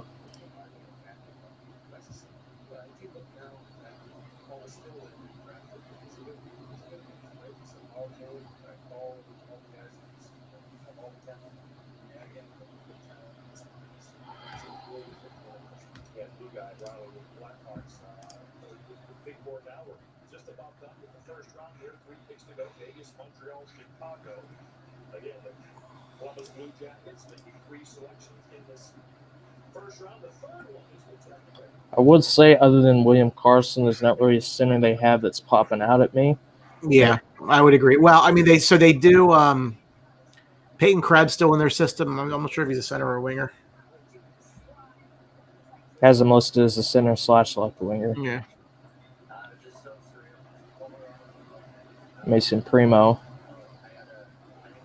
5th round. It's an interesting one. Of course, they did get rid of Cody Glass, which I was honestly not expecting to happen. Right. Well, they did get Nolan Patrick back, too. Yeah.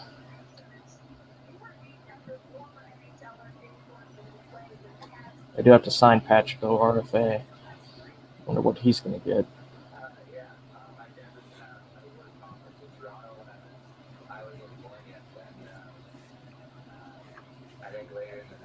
Nick says, thanks for the stream, fellas. Enjoyed the conversation. Thanks for being here, Nick. A lot of great comments from him. Yeah, no, Nick, we appreciate it. Make sure you're giving us a like on the Sportsbox page. You know, we do more than hockey, but we're all around. We do a lot of fun stuff. Absolutely. And a lot of reaches in this round, though. Great players dropping. I wonder how much of how much the way the scouting was this year caused this to be the way it is. Yeah. That's my guy right there. Keep pumping our numbers up. We appreciate it. Thanks, Nick. We are over 15,000 follows on the Sportsbox page, so obviously maybe we must be doing something right. Oh, that's awesome. When I first found this page, it was like 3,000 likes. So yeah, it's must be doing something right.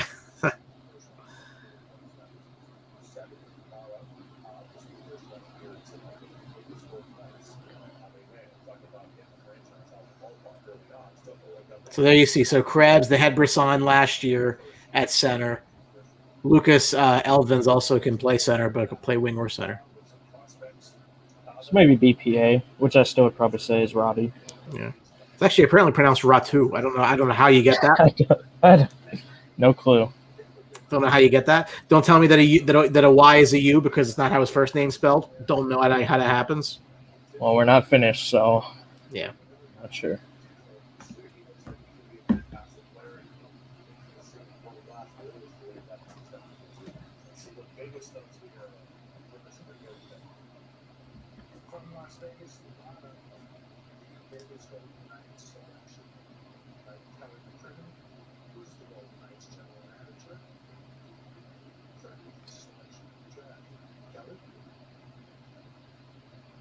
From the Gatineau Olympic to the Canadian Hockey League, the Vegas Golden Knights are proud to select Zach Dean. All right. Zach Bean? Zach Dean. Zach Dean.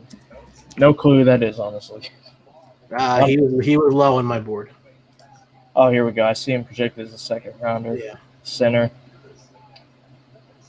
I don't know about that.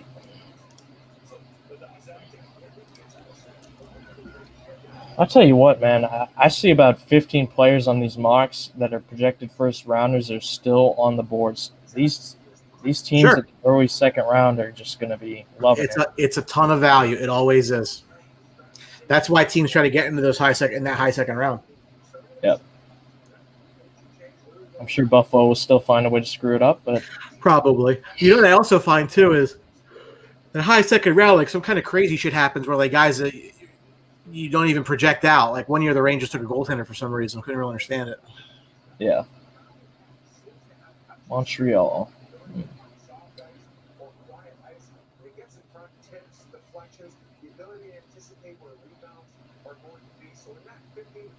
Montreal's a tough one. I know they made the finals, but I don't think that's representative of their team at all. They have a lot of free agents as well. I still can't believe Seattle didn't take Price.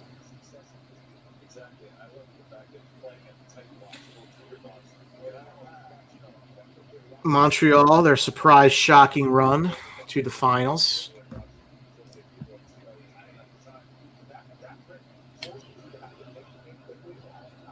And this defense without Shea Weber is very interesting. That's all I'll say. Shea Weber stinks. Yeah. Even then, he's probably one of their best defensemen. That says a lot. Yeah. He's 35 years old, way overpaid. Oh, absolutely.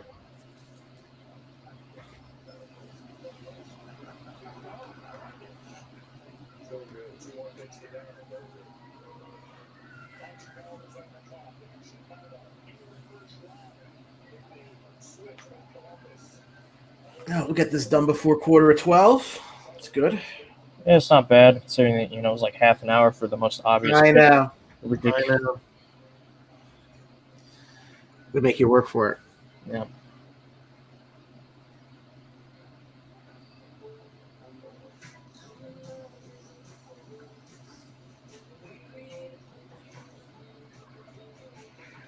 I will say one last note on the Sabres. Edmonton gets a lot of crap for the picks they messed up. Buffalo now has like 3 top 2 picks I can think of in just the past 6 years or so. Are they gonna screw it up even worse? It's amazing. Like they just, it's got to be an ownership thing. I mean, you're not really missing on these players. They're playing well. And the players that they're expected to take. Right.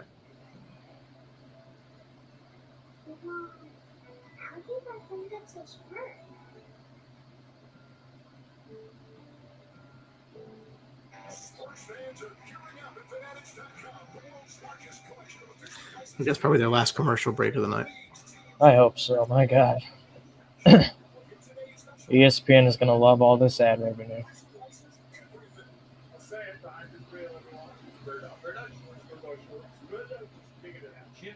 But they have the underwear built pretty comfortably shortened, absurdly comfortable. The most comfortable thing I have is I wear these guys in seconds. You wear them in the gym, but you also wear golfing. I can do anything instantly. Why would you wear anything else?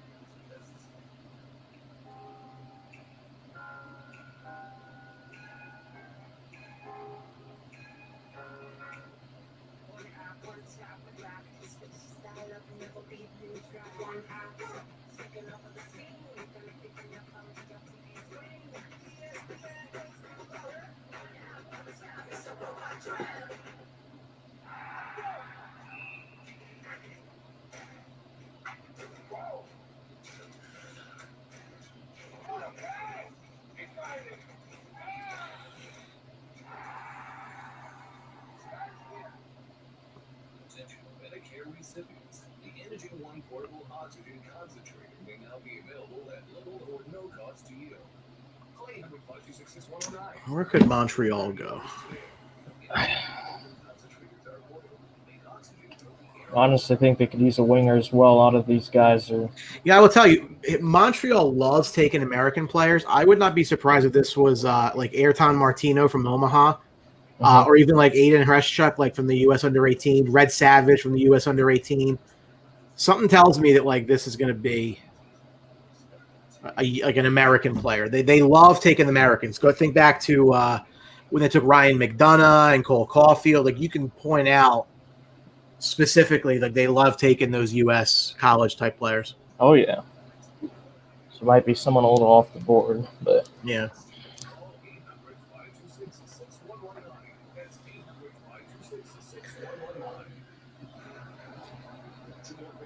Pick is in.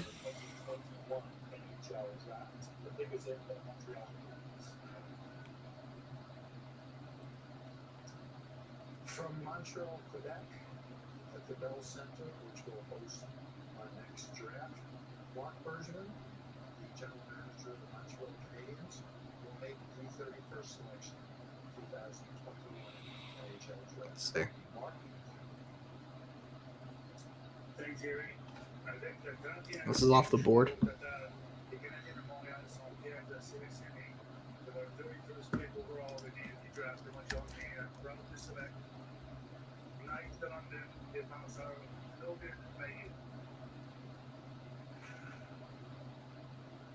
Alright. Well, this is something that probably predictions didn't happen, but now it is happening. Yeah, he's not on any of these boards at all. Oh, this was the. Oh, this was the. Wow, this was the guy who was charged with the. Okay.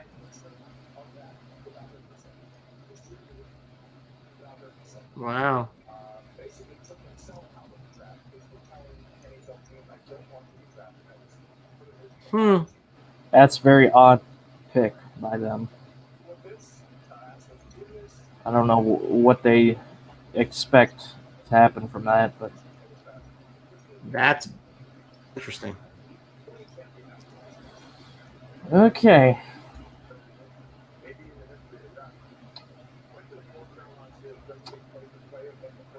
Very strange.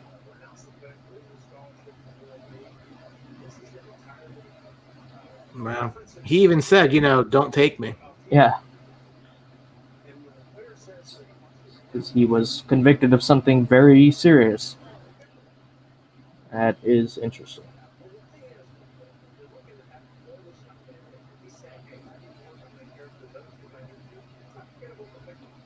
I mean, I said they did need a defenseman. I don't know if it's a defenseman they really wanted, but they should have taken. But that is definitely a wow pick. Wow.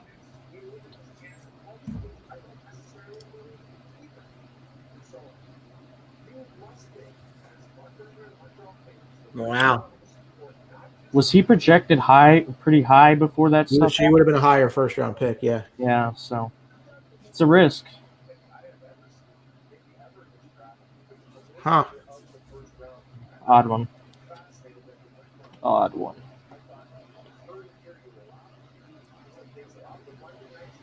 Look, some teams might like that high risk, high reward. Try to convince them that it is. Kind of respected, honestly. It's an interesting one.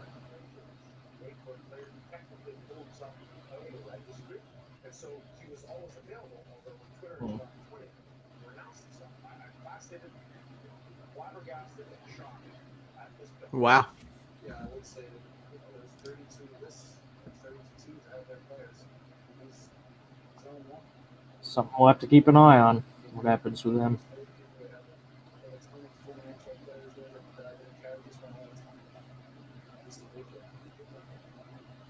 That's ballsy. It is very. He is a first-round talent. On the ice, he's a first-round talent. Well, I like it. I mean, you did say earlier, if you're in a position like this. Yeah, but I mean, when the player says, don't draft me, it's like, It's very interesting. Yeah.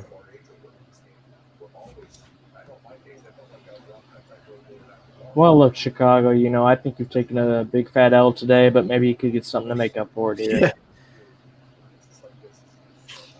Yeah. 2 minutes. 2 minutes.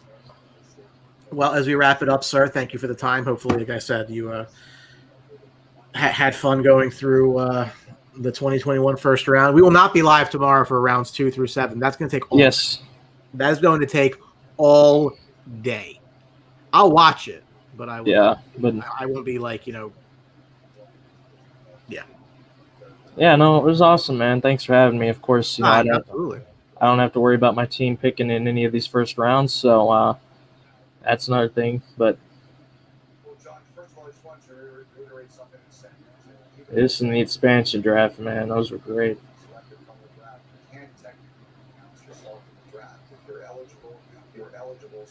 Nick says, in today's world, that's a seriously bold move for Montreal to pull. Absolutely.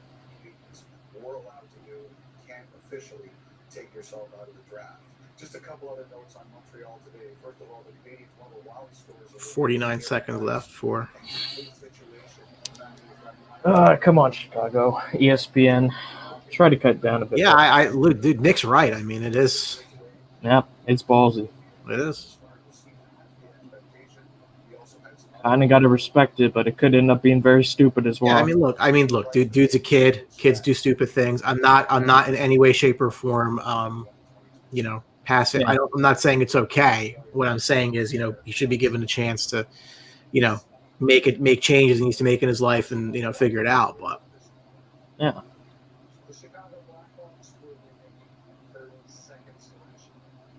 Man, Gary Bettman just loves to hear himself talk. Yeah, at least one person does. Oh my God.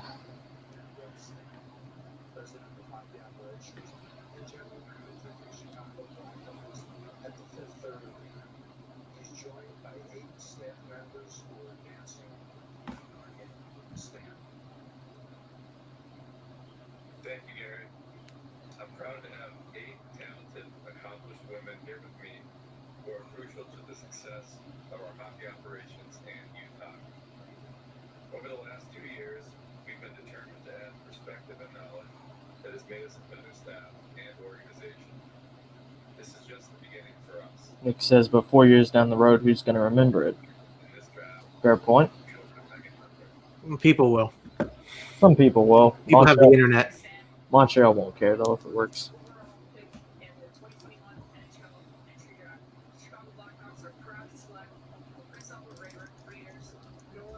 Nolan Allen. That second round, man, some people are going to love what they get, dropping right to them. I had Nolan Allen at 82. Jeez. Tell you what, main thing I'm going to be looking for, I want to see where Roddy goes, or Rod2, excuse me, because that's going to be an interesting one. It's a really stupid name, isn't it? Yeah, I know. It's ridiculous, but some people, if he's a stud, Montreal will give zero shits. No, Nick, I think you're absolutely right. I mean, if it works out, who cares? They won't care. Well, I don't know if Tony D'Angelo ever lived down whatever he did. Yeah. Oh, man, I'm telling you, the burner accounts yesterday, they must have been irate when he got balled out. That's so funny. Well, we finally have all 31 because there were only 31 picks. Good job, Arizona. Way to make it uneven. So we finally can see, again, I think it started off, McTavish was a bit of a reach. We were surprised about that. Eklund falling to 7 obviously was a coup for the Sharks. LA got to be happy. Arizona's happy. Ottawa reached, I thought, for Boucher. No pick at 11, which might have been better than the Rangers pick at 16. Sillinger I love what the Blue Jackets did today. Buffalo had just a kind of an interesting, questionable. I didn't really love that pick.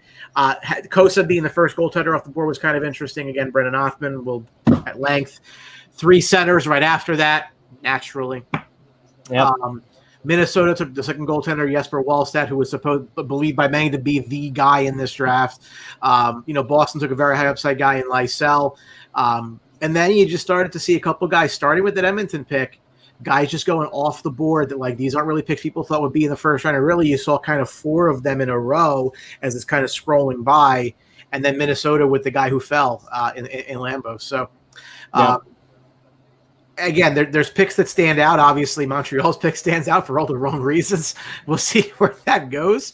But that closes out round 1. So again, Noah, thank you for the time. Thank you for hanging out with me for 3 hours and 41 minutes. Any final thoughts from you? I just want to say San Jose, LA, pretty good winners. 2 biggest winners of the draft, and today for me overall, Minnesota Wild. 2 players just fell to them at positions they need. But the biggest winner overall, and it's not even close, Columbus Blue Jackets, 3 first-rounders, Adam Boqvist. Great job by them and Jarmo Kekalainen. And it was an absolute blast, man. Thanks for having me. I absolutely loved it. Can't wait for next year. That's a lot of fun. On behalf of Noah, on behalf of Brant, who was here, and Michael Lardy, who was here, hope you enjoyed the fun. And enjoy the draft tomorrow. I will be sitting down and not doing this, but hope we'll see what happens. Take care.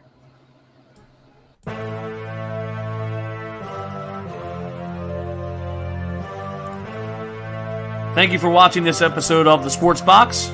Please remember to follow us on all of our social media outlets. On Facebook at Sportsbox Show, Twitter at Sportsbox Show, Instagram at The Sportsbox Show. Find us on YouTube and join Outside the Box, our Facebook sports discussion group. The Sports Box is brought to you by our sponsor, Showcase Sports in Hamilton. Showcase Sports for the elite athlete. And also our friends over at CrowdPlay. Download the free CrowdPlay app today and use promo code THEBOX at sign up for 10 free points. Thanks for joining us this evening.